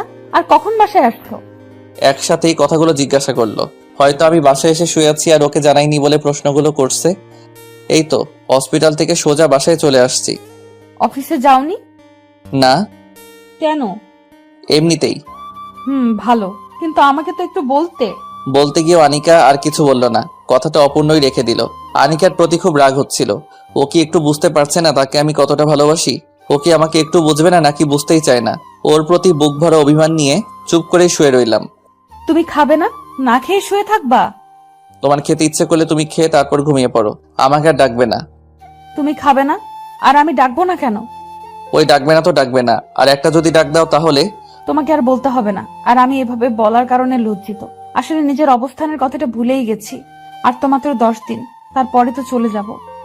ওর চলে যাবার কথাটা শুনে বুক ফেটে কান্না আসছিল, খুব কষ্ট লাগছিল। মনে মনে বলছিলাম, হায়রে আনিকা, একটু রাগ দেখালাম বলে খুব সহজে উল্টাপাল্টা বুঝে নিলে। কিন্তু তোমাকে ভালোবাসি বলে যে তোমার পাশে থাকতে চাচ্ছি, সেটা তুমি হয়তো কখনোই আর বুঝবে না। বলে বুক ফাটা একটা দীর্ঘশ্বাস ফেললাম। এরপরও ও কয়েকবার ডেকেছিল খেতে, কিন্তু ওর প্রতি একটু রাগ নিয়ে আবার নিষেধ করার কারণে আর ডাকিনি। চুপচাপ শুয়ে রইলাম। বুকটা খা খা করছিল। ওকে বুকের সাথে মিশিয়ে খুব শক্ত করে জড়িয়ে ধরে বলতে ইচ্ছে করছিল, আনিকা, খুব ভালোবাসি তোমায়, খুব বেশি ভালোবাসি। আমাকে না কখনো ছেড়ে যাবার কথা বলো না। কিন্তু সেদিন মনের ভেতরের আর্তনাদগুলো মুখ ফুটে বের করতে পারলাম না। কিছুক্ষণ পর আনিকাও আমার পাশে শুয়ে পড়লো। প্রতিদিন পাগলিটাকে বুকে নিয়ে ঘুমাই, আমার বুকটা ওর জন্য বালিশ বানিয়ে দেই। কিন্তু আজ অভিমান করে ওকে আর আমার বুকে টেনে নিলাম না। ভাবলাম ও হয়তো আমাকে বলবে। আবিদ, আমি না তোমার ওই বুকে অনেক শান্তি পাই। আমাকে সবসময় তোমার ওই বুকের মধ্যেই রাখবা। আর আজকে আমাকে রাগ করে কেন বালিশে শুয়ে থাকতে বলছো? আমি কিন্তু তোমার বুকেই ঘুমাবো। কিন্তু আফসোস, আনিকা এগুলো বলবে তো দূরে থাক, ওর কল্পনায়ও এগুলো আসে না। আর হয়তো আমার সাথে শর্তের কারণে যতটুকু থাকছে, নয়তো ও হয়তো আমার কাছে কখনোই থাকতো না। বিছানায় ওর অপর দিকে মুখ করে বালিশে চোখ ভিজাচ্ছিলাম, লাইটটা অফ আছে, তাই হয়তো ওর চোখে আমার চোখের পানি পড়বে না। চোখে নোনা জল ফেলতে ফেলতে কখন যে ঘুমিয়ে পড়ছি বুঝতেই পারিনি। হঠাৎই কারো চিৎকার শুনে ঘুম থেকে লাফিয়ে উঠলাম। লাফিয়ে উঠতে চাইলেও তখন আমি উঠতে পারলাম না, কারণ এর আগে আনিকা আমাকে খুব শক্ত করে জড়িয়ে ধরে চিৎকার করে কান্না করতে লাগলো আর বলতে লাগলো, প্লিজ মামা, আমাকে ছেড়ে দাও। আমার সর্বনাশ করো না। মামা, তুমি না আমার বাবার মতো। তুমি তো জানোই আমার বাবা নেই। প্লিজ আমাকে এই পতিতালয়ে ফেলে যেও না। মামা, যেও না। মামা, মামা। কথাগুলো বলছিল আর মামা মামা বলেই আনিকা চিৎকার করে কান্না করতে লাগলো। আর ভয়ে কাঁপতে কাঁপতে আমাকে অনেক শক্ত করে জড়িয়ে ধরতে লাগলো। হয়তো আমার বুকের ভিতরেও ঢুকেই যাবে, নয়তো আমার সাথে মিশে যাবে। আনিকাকে শান্ত করার জন্য ওকে ডাকতে লাগলাম, কিন্তু ও যেন শুনছেই না। এ আনিকা, আনিকা, তোমার কি হয়েছে? আর কোথায় তোমার মামা? ওনাকে তো তুমি নিজ হাতে শেষ করে দিছো আনিকা। এই দেখো, এখানে কেউ নেই। আনিকা, আনিকা, এই দেখো আমি আছি তো, কেউ তোমাকে কিচ্ছু করতে পারবে না, একবার মার দিকে দেখো। অনেক বলার পরে আনিকা ধীরে ধীরে শান্ত হয় আর কেমন অসহায়ের মতো আমার মুখের দিকে তাকিয়ে রইল। বুঝতে পারলাম মেয়েটা হয়তো বাজে কোনো স্বপ্ন দেখে ভয় পাইছে। তখনও ও আমাকে জড়িয়ে ধরেই আছে। ও হঠাৎ কি বোঝে যেন ও নিজেকে ছুটিয়ে নিতে চাইলো, কিন্তু সেটা আর হতে দিলাম না। কারণ সেই মুহূর্তেই আনিকাকে আমি আমার নিজের সমস্ত শক্তি দিয়ে জড়িয়ে ধরে রইলাম। আর ও তখন কিছুই বলল না, শুধু চুপচাপ দেখছে। আনিকার মাথাটা তখন আমার বুকের মাঝে। তখন ওর মুখটা একটু সামনে আনলাম আর আস্তে করে ওর চোখের পানিটুকু মুছে দিলাম। অনেকক্ষণ পর আনিকা যখন স্বাভাবিক হয়, এই পাগলি, তোমার কিচ্ছু হবে না। এই পাগলিটা যে তোমার কিচ্ছু হতে দিবে না, সব সময় এই বুকে আগলে রাখবে, কখনোই আলাদা হতে দিবে না। ও শুধু মাথা নাড়ালো। এই শুনো, আর কান্না না করে চুপচাপ এই পাগলের বুক নামক বালিশটাতে ঘুমিয়ে পড়ো। আমি তোমার মাথায় হাত বুলিয়ে দিচ্ছি, একদম কথা বলবে না কিন্তু। তখন আনিকাকে আমার বুকের মধ্যে রেখে শুয়ে থাকতে বললাম। ও আমার কথা শুনে চুপচাপ তাই করলো। আমি ওর মাথায় হাত বুলিয়ে দিতে লাগলাম। আসলে আনিকার চুলগুলো অনেক সুন্দর। ও যেমন সুন্দর, ঠিক ওর চুলগুলো অনেক বড় বড় চুল। ওর চুলগুলো কাঁধ ছাড়িয়ে ওর কোমরেরও অনেক নিচে চলে যায়। যাই হোক, ওর মাথায় হাত বুলাতে বুলাতে মেয়েটা কখন যে ঘুমিয়ে পড়েছে বুঝতেই পারিনি। ফজরের আজান দিয়ে দিচ্ছে, এখনো ও আমার বুকেই ঘুমাচ্ছে। আর আমিও সারা রাত জেগে ওর মাথায় হাত বুলাতেই লাগলাম। একদম ছোট বাচ্চাদের মতো ওকে ঘুম পাড়াইছি, আর ছোট বাচ্চাদের মতোই ও ঘুমাচ্ছে। একটা জিনিস তখনই মাথায় আসলো, এতদিন মেয়েটাকে বুকে নিয়ে ঘুমাতাম, একদিনও ও খারাপ কিছু স্বপ্নে দেখেনি, ভয় পাইনি। আর আজ অভিমান করে ওকে বুকে থেকে সরাতেই কেমন আবল তাবল স্বপ্ন দেখে মেয়েটা ভয় পাইছে। আর কখনোই যতই রাগ করি না কেন ওকে আমার বুক থেকে আলাদা করব না। সকালবেলা ওকে হসপিটালে ওর মায়ের কাছে রেখে অফিসে চলে গেলাম। একটু হাসিখুশি ভাবে বসে আছি, ঠিক তখনই আমার অফিসের কলিগ মিম আসলো। ওর সাথে আমি আবার একদমই ক্লোজ, ভালো ফ্রেন্ড বললেও চলে। মিম এসেই বলল, স্যার একটা কথা বলবো যদি রাগ না করেন? বলো। স্যারকে আজ অনেক খুশি খুশি লাগছে।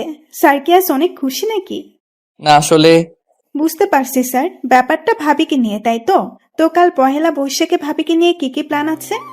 পয়লা বৈশাখ? কে, আপনি কি জানেন না নাকি? কোন দেশে থাকেন স্যার? আরে থাকি তো বাংলাদেশেই, কিন্তু বুঝতে পারছি। আপনি তো চলে গেছেন ভাবির সাথে প্রেমের দেশে, আর যার কারণেই সব ভুলে গেছেন, তাই না স্যার? মাথায় হাত দিয়ে শুধু চুলকাচ্ছি। কি হলো স্যার, ধরে ফেললাম তো?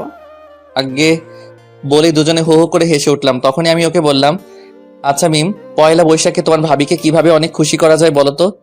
আসলে স্যার, বাঙালি মেয়েরা তার স্বামীর কাছ থেকে তেমন কিছুই চায় না, শুধু চায় স্বামীর একটু ভালোবাসা। তবে কাল ভাবিকে নিয়ে বৈশাখী মেলায় ঘুরতে পারেন, এতে ভাবি অনেক খুশি হতে পারে। থ্যাংক ইউ মিম, কিন্তু দুজনে কি কি পরে গেলে ভালো হয়? স্যার, পোশাক বলতে কাল কিন্তু অবশ্যই ভাবিকে সাদা আর লাল রঙের মিশ্রণের একটা শাড়ি, খোপায় ফুল পরে সাজতে বলবেন। আর আপনি সাদা পায়জামা আর একটি লাল ফতুয়া বা পাঞ্জাবি পরে গেলে হয়তো অনেক ভালোই হবে। থ্যাংক ইউ মিম, এত এত থ্যাংক ইউ বলে অফিস থেকে বের হয়ে সরাসরি মার্কেটে চলে গেলাম। ওর জন্য একটা লাল সাদা মিশ্রণে একটা বৈশাখী শাড়ি সহ সবকিছু কিনে বাসায় গেলাম। বাসায় যেতে যেতে রাত হয়ে গেল। ওকে রাতে কিছুই দেখালাম না। খুব ভালো লাগছে, কাল সারাটা দিন মেয়েটার সাথে কাটাবো। ওর হাত ধরে হাঁটবো, ঘুরবো, অনেক মজা করব। রাতে খুশিতে ঘুমিয়ে আসছে না। আনিকাকে বুকে রেখে শুয়ে পড়লাম আর একটু পরপর ওর দিকে তাকিয়ে মুচকি মুচকি হাসতে লাগলাম। আমার পাগলিটাকে কাল আমি নিজ হাতে সাজাবো, কত সুন্দর লাগবে ওকে। ওর দিকে একটু পরপরই তাকিয়ে মুচকি হাসছিলাম। হয়তো ও আমাকে আজকে পাগল বলবে, কারণ বিষয়টা ও একটু অন্যরকম ভাবে নিচ্ছিল। যেভাবে নিক আমার কি, আমি তো খুব খুশি। হা হা হা। অনেক অপেক্ষার পর সকালের আলো ফুটলো আর তখনই সবকিছু ওর সামনে দিলাম। আনিকা, এই নাও। কি এটা? এটাতে বৈশাখী শাড়ি আছে, তুমি পরে এক্ষুনি তৈরি হও, আমি পাঞ্জাবি পরে আসছি। আমি তৈরি হব কেন? আর আমার জন্য এগুলো কেন? আরে বোকা, আজ তো পহেলা বৈশাখ, তোমাকে নিয়ে আজ সারাদিন ঘুরবো। না, আমি যাব না। প্লিজ আনিকা, না করো না, প্লিজ প্লিজ। না, আমি এগুলো পরবো না। ওর এমন কথা শুনে মনটা খারাপ হয়ে গেল। আজ এত আশা করেছিলাম, কত কি ভেবেছিলাম, আর ও সবকিছুই কেমন অগোছালো করে দিল। তাই মন খারাপ করে অন্য একটা রুমে গিয়ে বসে রইলাম। মন চাচ্ছিল সবকিছুই ছিঁড়ে ফেলি, তবে কিছুই করলাম না। মন খারাপ করে বসে রইলাম। হঠাৎই দরজায় চোখ পড়লো। দরজায় চোখ পড়তেই চোখ আসমানে উঠে গেল, কারণ মেয়েটা পোশাকগুলো পরেছে। আনিকাকে যে এতটা সুন্দর লাগবে ভাবতেই পারিনি। ওর দিকে কেমন অবাক চোখে তাকিয়ে রইলাম অনেকক্ষণ পর। এই যে মিস্টার, হা করে থাকবে নাকি আমাকে নিয়ে ঘুরতে যাবে? আনিকা, আমি স্বপ্ন দেখছি না তো? তুমি আমার সাথে যাবে? যাব বলেই তো তৈরি হয়ে এসেছি। ওর এমন কথা শুনে মনের ভিতর লাড্ডু ফুটছিল। তখনই আনিকাকে নিয়ে বাইরে বের হয়ে গেলাম। বৈশাখী মেলায় দুজনে হাতে হাত ধরে অনেকক্ষণ ঘুরছিলাম। সব কাপলদের আর বিবাহিতদের জুটির ভিতর কেমন আমাদের জুটিটাই বেশি ভালো মনে হচ্ছিল। যার সাথে এমন একজন মানুষ আছে, তার জুটি কি খারাপ হতে পারে নাকি? ওর হাত ধরে বৈশাখী মেলার ভিতর হাঁটাহাঁটি করছিলাম। কত শান্তি। আনিকার হাত ধরে আজ হাঁটাহাঁটি করছি। তখনই মনে মনে বলতে লাগলাম, শুভ নববর্ষ। আর এই শুভ নববর্ষ আমার জন্য শুভ দিন। ভাবতেই কেমন খুশিতে মন আনচান করছিল। ঠিক তখনই একটা ছোট বাচ্চা এসে আনিকার কাপড়ের আঁচল ধরে টানতে লাগলো। বাচ্চাটা একদমই খালি গায়ে আর পরনে শুধু একটা শর্ট প্যান্ট, তাও সেটা অনেক নোংরা আর ছেঁড়া। বয়স আনুমানিক 8 থেকে 9 বছর। এইটুকু একটা বাচ্চার এমন অবস্থা দেখলে কান্না বুকটা কেঁপে উঠবে। ওই বাচ্চাটা আনিকার কাপড় ধরে বলতে লাগলো, আফা, 2টা টেহা দেন না, খুব ক্ষুধা লাগছে, দেন না আফা 2টা টেহা। চুপ করে বাচ্চাটার দিকে চেয়ে আছে। আফা দেন না 2টা টেহা, খুব খিদা লাগছে। তোমার নাম কি বাবুমণি? সূচনা। তোমার বাবা মা কই? বাপ মা নাইকা। তাহলে থাকো কই? রাস্তার সাইডে। রাতে থাকো কই? স্টেশনের রাস্তার মোড়ে। দেন না 2টা টেহা, অনেক খিদা লাগছে। মেয়েটার সাথে কথা বলছিল আর আনিকার চোখ দিয়ে পানি বের হচ্ছে। আর অপরদিকে আমি অবাক হয়ে তাকিয়ে রইলাম। মেয়েটার কথাগুলো শুনে বুকটা কেঁপে উঠল। বাবা মা না থাকলে জীবন যে কতটা কষ্টের হয় সেটা আমি বুঝি, কারণ আমারও যে বাবা মা নেই। পাঞ্জাবির হাতা দিয়ে চোখটা মুছে ফেললাম। মেয়েটার সাথে কথা বলে আনিকা আমার দিকে তাকিয়ে রইল। আমি বুঝতে পারলাম আনিকা ছোট মেয়েটাকে সাহায্য করতে চাচ্ছে, কিন্তু ওর কাছে তো কোনো টাকা নেই, কারণ আসার পথে ও টাকা নিয়ে আসেনি, যার কারণে কিছুই দিতে পারছে না। তখনই আমি মাটিতে হাঁটু গেড়ে, সূচনা সাহেব 2টা টেহা দেন। আমার সাথে যাবে? কই নিয়ে যাইবেন আমারে? তোমাকে ভালো একটা স্কুলে নিয়ে যাব। সেখানে তুই বন্ধুদের সাথে গল্প করবা, লেখাপড়া করবা, খেলাধুলা করবা। যাবে আমার সাথে? ও জামু, কিন্তু খাইতে দিবেন তো? আর কি কি কাম করতে হইব? আমি কিন্তু বেশি কাম পারি না। মেয়েটার কথাটা শুনে একদমই অবাক হয়ে গেলাম। এইটুকু একটা মেয়ে কি বলে এসব? তোমার কাজ করতে হবে না, চলো আমার সাথে। আর তোমার আরো বন্ধু আছে, হ আছে। তাদের কাছে আমাকে নিয়ে যাও। ও আইন আমার লগে। তারপরই মেয়েটাকে ওই অবস্থাতেই ওর গালে একটা চুমু দিয়ে কোলে তুলে নিলাম আর মেয়েটাকে কোলে নিয়ে তাদের পাড়াতে চলে গেলাম। আনিকাও আমার সাথে। আনিকা শুধু অবাক দৃষ্টিতে আমাকে দেখছিল। যাই হোক, মেয়েটাকে নিয়ে একটা চিপাকুড়িতে ঢুকতে দেখলাম আরো অনেকগুলো শিশু। তাদেরকে একজন মুরব্বী বয়সের লোক ভিক্ষার গান শিখাচ্ছে। দেখেই রাগ উঠে গেল। আর তখনই, এই বুড়ো, এইগুলো কি শিখাচ্ছ এগুলো? আপনার সমস্যা কি? যা খুশি তাই শিখামো। আমার অনেক সমস্যা, বাচ্চাদের দিয়ে এগুলো করানো ঠিক না। কোনটা ঠিক আর কোনটা বেঠিক আপনার কাছ থেকে শিখতে হবে নাকি? ওদের খাওয়ান তো আর আপনি দেন না। আজ থেকে ওদের খাবার আমি দিব। তাহলে আর দেরি করছেন কেন? এই হতচ্ছাড়াগুলোকে এখনই নিয়ে যান। নিয়ে যাবই, কিন্তু ওদের বাবা মা কই? হুস, বাবা মা এগুলো সব পতিদেদের পোলামাইয়া। ওদের নষ্টামির ডাস্টবিনের ফসল। আচ্ছা, আমাকে ওদেরকে নিয়ে যেতে দিন। বললেই তো হবে না। এতদিন ধরে এগুলারে বড় করছি। এই টাকাকেই দিব। টাকা দিলে নিতে পারবেন, নয়তো আমি এগুলা শিখাইবই। কথাগুলো শোনার পর আনিকাও কেমন চুপসে গেল। ওদের জন্য মেয়েটার কত মায়া। ঠিক তখনই বললাম, কত টাকা লাগবে? 5 লক্ষ টাকা দিলেই ওদের সবাইকে যেতে দেব। তারপরে আনিকাকে কিছুক্ষণের জন্য থাকতে বলে ওখান থেকে চলে আসলাম। আর প্রায় 30 মিনিট পরে ওখানে টাকা নিয়ে ওখানে গেলাম আর ওদেরকে নিয়ে আসলাম। তারপর সবাইকে একটা এতিমখানায় নিয়ে যেতেই কয়েকশত ছোট শিশু আমার দিকে দৌড়ে আসলো। সবাই আমাকে আব্বু আব্বু বলে ডাকতে লাগলো। আনিকা তখন আমার দিকে অবাক করা দৃষ্টিতেই তাকিয়ে আছে। ঠিক তখনই ওখানকার হুজুর এসে বলল, স্যার, আল্লাহ আপনার কল্যাণ করুক। আজকে নতুন কাউকে নিয়ে এসেছেন। হ্যাঁ চাচা, আজকে এই শিশুগুলোকে নিয়ে এসেছি। এদের দায়িত্ব কিন্তু তোমার। আপনি সাথে থাকলে আমিও রাজি। চাচা, ওদেরকে নতুন পোশাক পরাও আর ভালোভাবে গোসল করিয়ে দিও। আমরা আজ সারাদিন একসাথে অনেক মজা করব। আনিকা, তুমি আমার সাথে থাকবে তো? বলতে না বলতেই মেয়েটার চোখ দিয়ে অজর ধারায় বৃষ্টি ঝরতে শুরু করলো। আর ওর মুখ দিয়ে ও এমনভাবে হাসতে লাগলো যেন ও অনেক অনেক খুশি। কি হলো, আনিকা থাকবে তো? হ্যাঁ আবিদ, আমি থাকবো। আর আমি সবার সাথে আজ অনেক মজা করব। ঠিক তখনই সব বাচ্চাদের ডাক দিয়ে বললাম, বাবুরা, এটা তোমাদের নতুন আম্মু। ওকে সবাই আম্মু বলেই ডাকবা। বলতে না বলতে সব শিশুরা দৌড়ে আনিকার কোলের দিকে দৌড়ে গেল আর আনিকা ওদের জন্য মাটিতে বসে দুহাত বাড়িয়ে দিল। বাচ্চাগুলোকে একদম নিজের সাথে জড়িয়ে ধরে অনেকক্ষণ কাটিয়ে দিল। এই প্রথম আনিকাকে এত খুশি দেখে নিজের মনে এতটাই খুশি লাগছিল যেটা আগে কখনোই আমার লাগেনি। মেয়েটাও বাচ্চাদের সাথে একদম বাচ্চা হয়ে মিশে গেল। বিকেল বেলা ওখানে ভালো খাবারের আয়োজন করা হলো আর সব বাচ্চাদের নতুন পোশাক কিনে দিলাম। আনিকা নিজ হাতে সবাইকে খাইয়ে দিচ্ছে। কত ভালো লাগছে। ঠিক তখনই বাচ্চাদের খাওয়ানোর সময় ওর সামনে বসে পড়লাম আর হা করে বললাম, ওদেরকে খাইয়ে দিবে আর আমাকে কি দিবে না? আনিকা তখনই একদম হয়ে গেল। কি গো, দিবে না খাইয়ে? আমারও তো খুব খিদে পাইছে। তোমাকে তো। এই দেখো, এমন করছো কেন গো? দাও না গো, একটু খাইয়ে, খুব খিদে লাগছে তো। বলেই হা করে রইলাম। তারপরে আনিকা আমার মুখের দিকে হাতে খাবার নিয়ে হাত বাড়িয়ে দিল। আমি খেতে যাব, ঠিক তখনই খাবারটা নিচে পড়ে গেল। তখন ওর দিকে তাকাতে দেখলাম অন্যদিকে তাকিয়ে আমাকে খেতে দিচ্ছিল। খুবই খারাপ লাগছিল। একটু খেতে চাইলাম, তাও সেটা নিজ ইচ্ছাতে দিল না। হয়তো আমার জোর করার কারণেই অনিচ্ছা দিতে চেয়েছিল। চুপ করে উঠে গেলাম। আমাকে উঠে যেতে দেখেই আনিকা কেমন জানি হয়ে গেল। আমি ওখান থেকে অন্য একটা কর্নারে গিয়ে দাঁড়িয়ে রইলাম আর ভাবতে লাগলাম ও কি আমাকে কখনোই বুঝবে না। ঠিক তখনই কেউ আমার হাতে ধরে টান দিল। তাকাতে দেখলাম আনিকা। আনিকাকে দেখে খুব অবাক হয়ে গিয়েছিলাম, কারণ এই প্রথম আনিকা নিজে আমার হাত ধরেছে।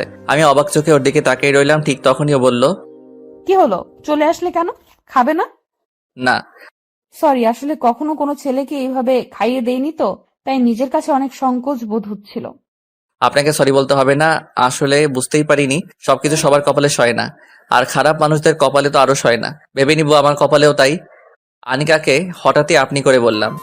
সরি, চলো খেতে যাবে। না, যাব না। আর আপনি বাচ্চাগুলোকে নিয়ে খেতে যান, ওরা খাবে এখন। তুমি খাবে না? শুধু বাচ্চাদের কথাই কি ভাববে? আমি না খেলেও সমস্যা নেই, কিন্তু ওরা না খেয়ে থাকলে অনেক সমস্যা। বাচ্চাগুলোকে অনেক ভালোবাসো বুঝি? নিজের থেকেও বেশি। যেদিন আমার জীবন থেকে ইভা নামক মেয়েটা হারিয়ে গেল, সেদিন থেকে ওরা আমার সবকিছু। এই ইভা আবার কে? বাদ দিন, সময় হলেই বলবো। এখন ওদেরকে খেতে দিন। সাথে যে তোমাকেও যেতে হবে?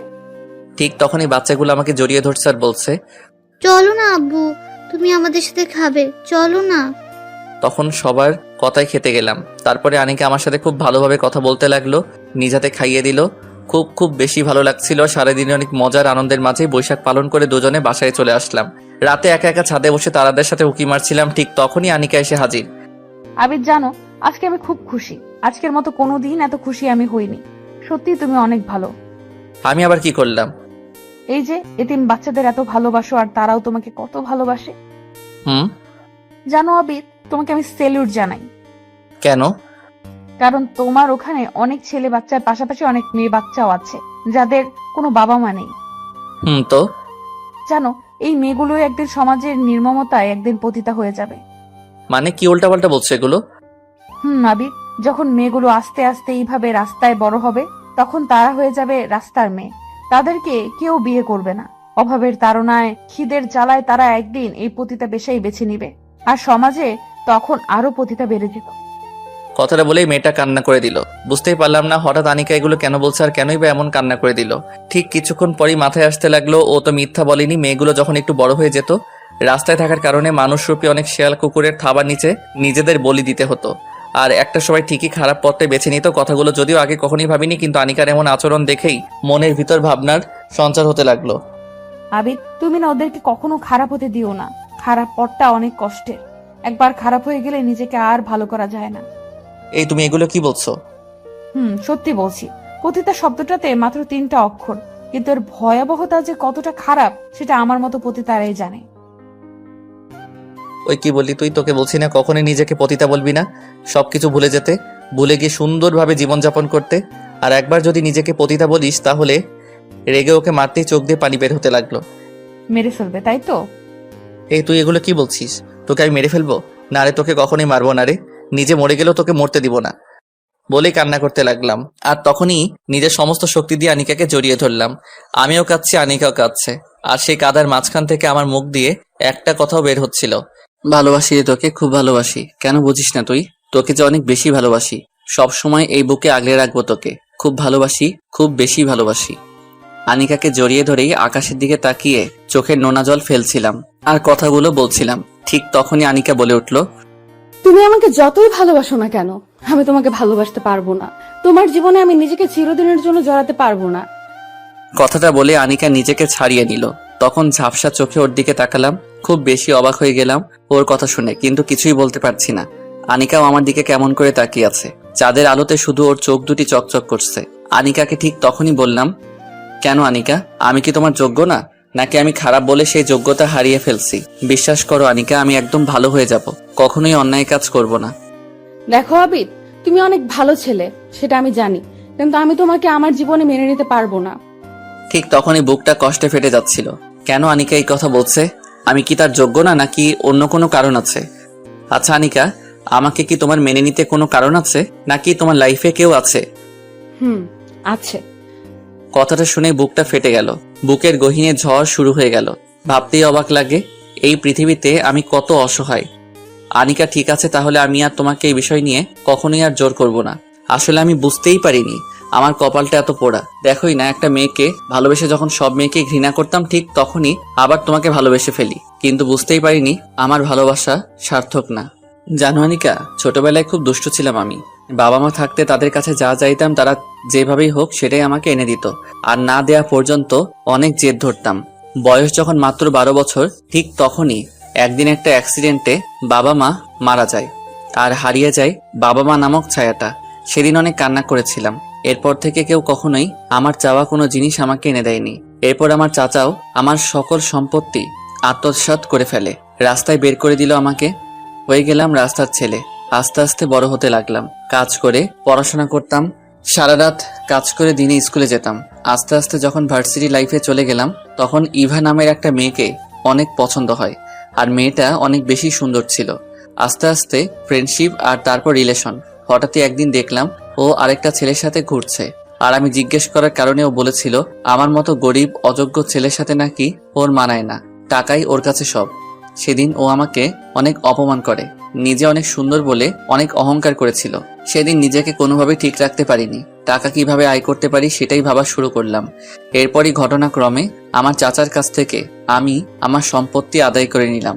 বাবার সম্পদ পেয়ে হয়ে গেলাম কোটিপতি। কোটিপতি হবার পরই সুন্দরী মেয়েদেরকে অনেক ঘৃণা করি, কারণ ইভার সেই চরিত্রটা আমার সামনে ভেসে আছে। আর সবচাইতে মজার ঘটনা হলো, আমার লাইফে টাকার বিনিময়ে রাত কাটানো প্রথম মেয়েও ওই ইভাই। পরে টাকার জন্য আমার সাথে রাত কাটায় সে। দিনে ভদ্রবেশধারী হলেও রাতে ওর মতো খারাপ আর কেউ ছিল না। সেদিন থেকেই সুন্দরী মেয়েদেরকে হেট করতাম, কারণ তাদের সৌন্দর্যের ভিতর যে কতটা কালো থাকে সেটা ইভাকে না দেখলে বুঝতেই পারতাম না। যাই হোক, এরপর আর কোনো মেয়েকে কখনোই ভালোবাসিনি, কারণ তখন আমি নিজেই খারাপ জগতের বাসিন্দা। এরপর তোমার সাথে পরিচয়, আর তোমার সবকিছু জেনেও আবারও নিজেকে পরিবর্তন করে ফেলি। এরপরে তোমাকে খুব ভালোবেসেছি, বিশ্বাস করো আনিকা, তোমাকে খুব ভালোবাসি। প্লিজ আমাকে একা করে দিও না। আর তুমি তো আমার বিয়ে করা বউও, তাই না? বলেই চোখ দিয়ে পানি বের করতে লাগলাম, কিন্তু সেটা হয়তো আনিকার কাছে কিছুই না।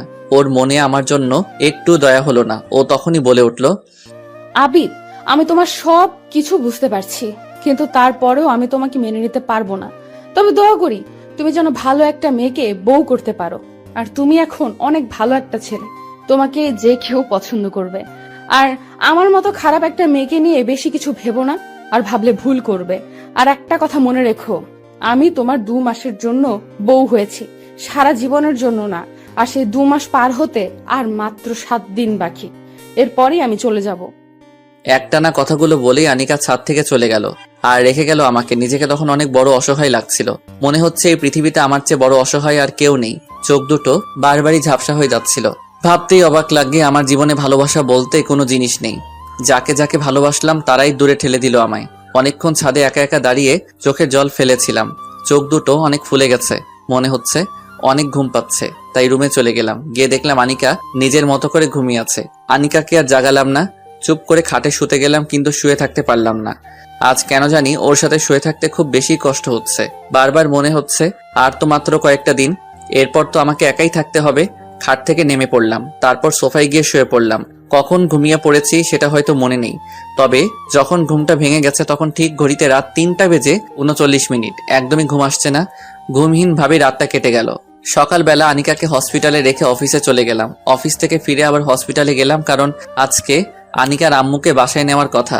হসপিটালে গিয়ে ওদেরকে পেলাম না, এর আগেই ওরা ওখান থেকে বের হয়ে গেছে। আনিকাকে ফোন দিলাম, আনিকা কোথায় আছো? বাসায় কেন? না তেমন কিছুই না। তোমার আম্মুকে বাসায় নিয়ে গেছো? খুব ভালো। তবে আমাকে কি সাথে নিয়ে গেলে বা আমাকে বললে কি আমি সাথে থাকতাম না? আসলে বুঝতে পারিনি, সরি। আচ্ছা, আমি বাসায় আসতেছি বলেই ফোনটা কেটে দিলাম। বাসায় চলে গেলাম, ওদের সাথে অনেক মজা করলাম। এখন ওর থেকে দূরত্ব বজায় রেখেই চলতে হয়, কারণ ওর আম্মু জানে না আমরা বিয়ে করেছি। উনি জানে ও আর আমি বন্ধু। ওর আম্মু, আমি আর আনিকা 3 জনে মিলে খুব আনন্দে দিন কাটাচ্ছিলাম। সবার মুখেই হাসি ছিল। আনিকার আম্মু মন থেকে আমাকে অনেক পছন্দ করত, আর উনি আমাকে কয়েকবার বলেছিল আনিকা আমি বিয়ে করে সব সময়ের জন্য রেখে দিতে, কিন্তু বারবারই তখন আনিকা অমত করে। হঠাৎই আনিকা আমাকে বলল, আবিদ, কিছু কথা বলার ছিল। বলো আনিকা। একটু ছাদে আসো। আনিকা তখন ছাদে চলে গেল। আমিও তার পিছু পিছু গুটি গুটি পা বাড়াচ্ছিলাম আর ভাবছিলাম আনিকা কি বলতে চাচ্ছে আমায়। সে চলে যাবে না তো? ভাবতেই কেমন কষ্ট লাগে, কিন্তু কিছু কষ্ট দৃষ্টির আড়ালেই থাকে। ছাদে গেলাম, গিয়েই বললাম, বলো আনিকা, কি বলতে চাও? আবিদ, তুমি আমার অনেক উপকার করেছো, আমার মায়ের জীবন বাঁচাতেও অনেক সাহায্য করেছো। আসলে তোমার উপকারের ঋণ হয়তো কখনোই শেষ করতে পারবো না। হঠাৎ এগুলো বলছো যে? আসলে আজকের দিন গড়িয়ে রাত পার হলেই তো তোমার 2 মাস শেষ, আর তারপরে তো আমি চলে যাব। আর কাল সকালেই আমি মাকে নিয়ে চলে যাব। অবাক হয়ে ওর দিকে তাকিয়ে আছি। কি হলো, কিছু বলছো না যে? আসলে আমার কিছুই বলার নেই আনিকা, তবে দিনগুলি যে এত তাড়াতাড়ি শেষ হয়ে গেছে সেটা খেয়ালই করিনি। তবে তোমাকে আমি আর আটকাবো না। যদি কখনো মনে হয় আমার কাছে তুমি ভালো থাকবে তাহলে চলে এসো। আমার মনের দরজা তোমার জন্য সবসময় খোলা থাকবে। ধন্যবাদ। তবে আমার এক অনুরোধ রাখবে আনিকা? কি অনুরোধ? কাল যখন চলে যাবে তোমাদেরকে আমি ড্রাইভ করে তোমার বাসায় পৌঁছে দিব। তবে সমস্যা নাই, যদি প্রবলেম থাকে তাহলে যাব না। তখন আনিকা আমার দিকে কেমন অবাক চোখে তাকিয়ে রইল আর মাথা নাড়ালো। সেদিন রাতে আনিকা সহ সবার সাথে অনেক বেশি মজা করেছিলাম। তারপর আনিকা ওর আম্মুর সাথে ঘুমাতে চলে গেল। আমিও চলে গেলাম ছাদে। সারা রাত না ঘুমিয়ে একটার পর একটা সিগারেট টানতে লাগলাম। মনে কষ্টগুলোকে সিগারেটের ধোঁয়ার সাথে মিশিয়ে দিচ্ছিলাম। খুব কষ্ট লাগছিল, কারণ আনিকাকে যে এতটা ভালোবেসে ফেলবো বুঝতেই পারিনি।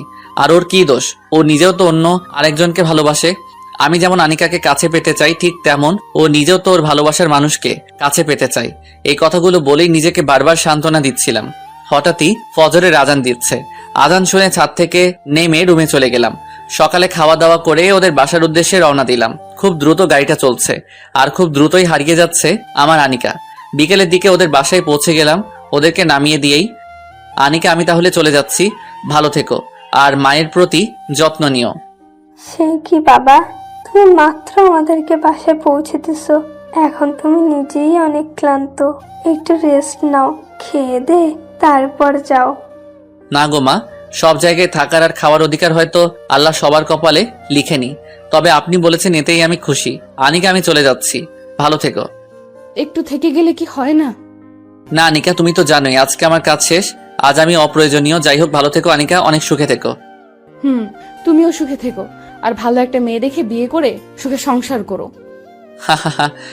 করতে চেয়েছিলাম তো, কিন্তু সেটা হলো না। আর এখন নতুন করে আমার কোনো ইচ্ছা নেই। ভালো থেকো গো পাগলি, খুব ভালো থেকো। বলেই ওখান থেকে চলে আসলাম। আনিকার মা কয়েকবার আমার দিকে কেমন রহস্যজনক ভাবে তাকিয়েছিল। হয়তো কিছু বুঝবে, হয়তো বা না। বুকের কষ্টগুলোকে চাপা দিয়ে ওদের কাছ থেকে হাসি মুখে বিদায় নিয়ে গাড়ি চালানো শুরু করলাম। গ্রামের আঁকাবাঁকা রাস্তা, তার উপর চোখ দুটি ঝাপসা হয়ে আসছিল বারবার। গতকাল রাতে না ঘুমানোর কারণে মাথাটাও কেমন ভন ভন করে ঘোরাচ্ছিল। গাড়ির স্পিডটা আরো বাড়িয়ে দিলাম, যেভাবেই হোক আমাকে এই মায়া ত্যাগ করে অনেক দূরে চলে যেতে হবে। গাড়ি আঁকাবাঁকা রাস্তা দিয়ে চলতে লাগলো। হঠাৎই মাথাটা কেমন ভন ভন করে ঘুরে গেল, আর চোখ দুটি বন্ধ হয়ে গেল। সবকিছু অন্ধকার মনে হচ্ছে। এরপর আর কিছু মনে নেই। চোখ খুলতে কেমন ঝাপসা ঝাপসা দেখতে লাগলাম, কিছুই ভালো করে দেখতে পাচ্ছি না। চোখটা আস্তে আস্তে ঘুরাতে ঘুরাতে দেখলাম আমি কোনো হসপিটালে আছি, কিন্তু আমি এখানে কেন, আর কেনই বা? ভালো করে স্পষ্টভাবে কিছুই দেখতে পাচ্ছি না। ঠিক তখনই আপন কোনো মানুষের কান্নার আওয়াজ, আর তার সাথে শুনতে পেলাম, আবিদ, তোমার জ্ঞান ফিরেছে? আবিদ, তোমার কেমন লাগছে? আর সেদিন কি হয়েছে? মানুষটার দিকে তাকালাম, কিন্তু চোখে ঝাপসা দেখার কারণে চেহারা বুঝতে পারছি না।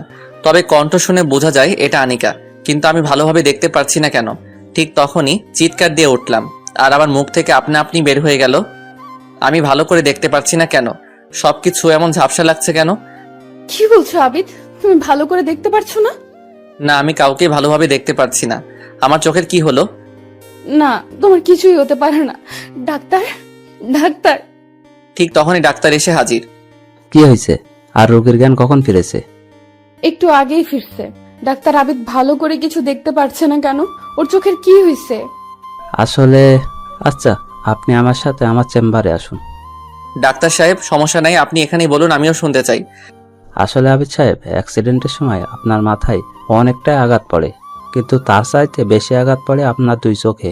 চোখ দিয়ে রক্ত বের হয়ে গেছিল, আর আপনার চোখে প্রচন্ড আঘাত পড়ার কারণে চোখের রেটিনা, কর্নিয়ার মারাত্মক ক্ষতি হয়ে গেছে, যার কারণে আপনি ঠিকমতো ভালোভাবে দেখতে পারছেন না। না, এ হতে পারে না। ডাক্তার, আপনি বলে দেন ওর চোখে আবার আগের মতো ঠিক হয়ে যাবে। দেখুন, আমি তো ভেবেছিলাম ও আর চোখেই দেখতে পাবে না, কারণ চোখের যে ক্ষতি হয়েছে তাতে যে উনি এখনো দেখতে পাবে সেটা আমি নিজেও ভাবতে পারিনি। তবে হ্যাঁ, যদি চোখ পাল্টানো যায় তখন হয়তো উনি চোখে পুরোপুরি দেখতে পারবেন, তাও শিওর না। আনিকা উচ্চস্বরে কান্না করতে লাগলো। আর একটা কথা, ওনাকে কিছু চোখের ড্রপ আর ঔষধ লিখে দিচ্ছি, এগুলো রেগুলার ঠিক মতো ব্যবহার করলে হয়তোবা চোখের আলো ফিরে আসতে পারে। আর চোখের ট্রিটমেন্ট ঠিক মতো চালাবেন। আর ওনার সাথে সবসময় একজন মানুষ থাকতে হবে, এতে ওনার জীবন নাশের ঝুঁকি কমে যাবে। বলেই ডাক্তার চলে গেল। ঠিক তখন আনিকা অনেক জোরে জোরে কান্না করতে লাগলো, আর বলতে লাগলো, সব দোষ আমার, আমার জন্যই তোমার এই অবস্থা হয়েছে। সেদিন আমার কারণেই তুমি রাতে উল্টাপাল্টা জিনিস খেয়ে টেনশন করে গাড়ি ড্রাইভ করে নিজের এত বড় ক্ষতি করলে। কেন এমনটা করলে? দেখো আনিকা, যা হবার হয়ে গেছে। আসলে তোমার কোনো দোষ নেই, সব দোষ আমার কপালের। এটা নিয়ে মন খারাপ করো না, বাসায় যাও, গিয়ে রেস্ট নাও। বাসায় যাব? বাসায় গিয়ে তোমার আম্মুর সাথে সময় কাটাও, এতে ওনার অনেক ভালো লাগবে। না, আমি তোমাকে ছেড়ে যাব না, আর মা অনেক ভালো আছে। খুব ভালো, তবে আমার কাছে তোমার থাকার দরকার নেই, আমি একাই ভালো থাকবো। একা থাকবে মানে? ডাক্তার কি বলছে শুনছো? তবে আমার পাশে তোমার থাকার দরকার নেই, বেঁচে তো আছি, মরে তো আর যাইনি। প্লিজ আবিদ, এভাবে বলো না, কষ্ট লাগে। কষ্ট লাগবে কেন? আমি তোমার কে যে তোমার কষ্ট লাগবে? আবিদ, তুমি আমার স্বামী, আর তোমার সব কষ্টের জন্য আমার তো কষ্ট লাগবেই। এ আনিকা, কি বললে এটা? স্বামী? আমি কারো স্বামী টামি না।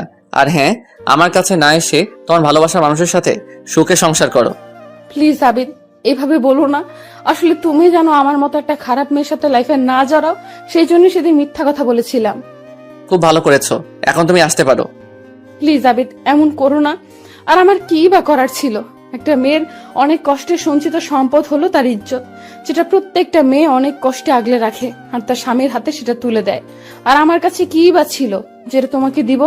আমি তো তোমার হক অক্ষত অবস্থায় রাখতে পারিনি। আমি চাইনি তোমাকে ঠকাতে। আমি তো একটা পতিতা, আর পতিতাদের তো সংসার করা মানায় না, যার কারণে এগুলো বলেছিলাম। আমি তো, আমাকে তুমি মাফ নাই করো, মেনে নাই নাও, তবু তোমার এই সময়টাতে তোমার পায়ের নিচে আমাকে একটু ঠাঁই দাও। বলেই মেয়েটা অনেক কান্না করতে করতে পায়ে পড়ে গেল আর অনেক ফোপাতে ফোপাতে কান্না করতে লাগলো। পুরো শরীরটা প্রচন্ড ব্যথা করছে। শোয়া থেকে তখন উঠতে পারিনি।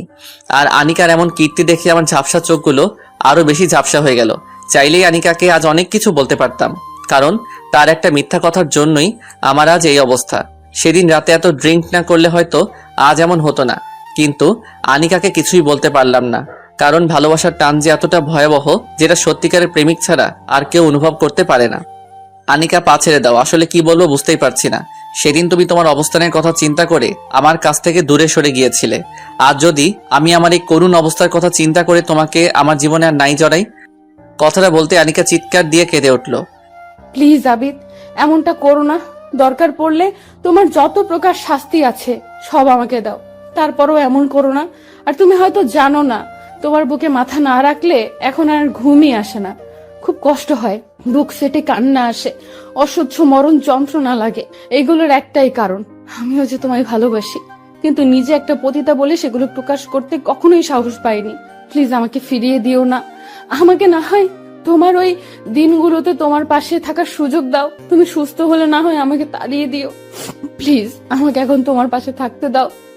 বলেই আনিকা গলা কাটা মুরগির মতো ছটফট করতে লাগলো আর কান্নার পরিমাণ আরো বাড়িয়ে দিল। কি করব বুঝতে পারছি না। আমার এই অবস্থা দেখে যেই মেয়ে আমার পাশে থাকতে যাচ্ছে, সেই মেয়ে নিঃসন্দেহে আমাকে ভালোবাসে। আচ্ছা আনিকা, আমার শরীর ভালো হলে তুমি চলে যাবে তো? একটু নীরবতা পালন করে বলে উঠল। তুমি যদি চাও তুমি সুস্থ হলে আমি চলে যাই, তাহলে তাই হবে। একেবারে থাপ্পড় দিয়ে দাঁত ফেলে দিব। তাহলে আসারই দরকার নেই।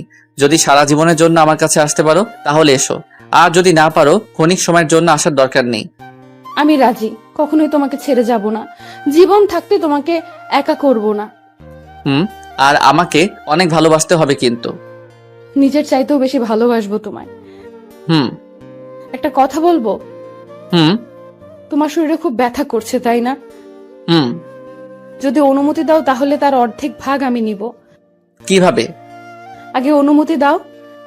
দিলাম। এরপর কি হলো বুঝতেই পারলাম না, কারণ কিছু বুঝে ওঠার আগেই আনিকা আমার মাথার পাশে এসে বসলো। আর আমার মাথার পাশে বসেই ওর ঠোঁট আর আমার ঠোঁট এক করে নিল। এই প্রথম আনিকা নিজ ইচ্ছায় আমার সাথে এমন করায় খুব অবাক হয়ে গেলাম। একটু পর ও নিজেকে ছাড়িয়ে বলল, এখন কি কিছুটা কমেছে? কমেনি, উল্টো বেড়ে গেছে। মনের ভিতর খা খা শুরু হয়ে গেছে। কেন? যদি আরো কয়েকটা পাওয়া যেত তাহলে খুব ভালো হতো। যাও দুষ্টু কোথাকার। দাও না প্লিজ। তারপর আর কি, আনিকাকে নিয়ে চলে গেলাম ভালোবাসার রাজ্যে। শরীরে ব্যথা অসুস্থতা যে কোথায় হারিয়ে গেল সেটা অজানাই রয়ে গেল। অনেকক্ষণ পর আনিকা আবারও নিজেকে ছুটিয়ে নিল। ঠিক তখনই আনিকা বলে উঠল, আবিদ, তুমি সবসময় তোমার ওই বুকে আমাকে আগলে রাখবে তো? কখনো আমাকে ছেড়ে যাবে না তো? এই সেম প্রশ্নগুলো তো আমারও। আমি তোমাকে কখনোই ছেড়ে যাব না। একমাত্র মৃত্যু ছাড়া আমাকে তোমার কাছ থেকে কেউ আলাদা করতে পারবে না। আমারও সেম কথা। তখন আনিকা আবারও আমার কপালে একটা চুমু দিল। একটু পর ডাক্তার এসে আমাকে ঘুমের ইঞ্জেকশন দিয়ে ঘুম পাড়িয়ে চলে গেল।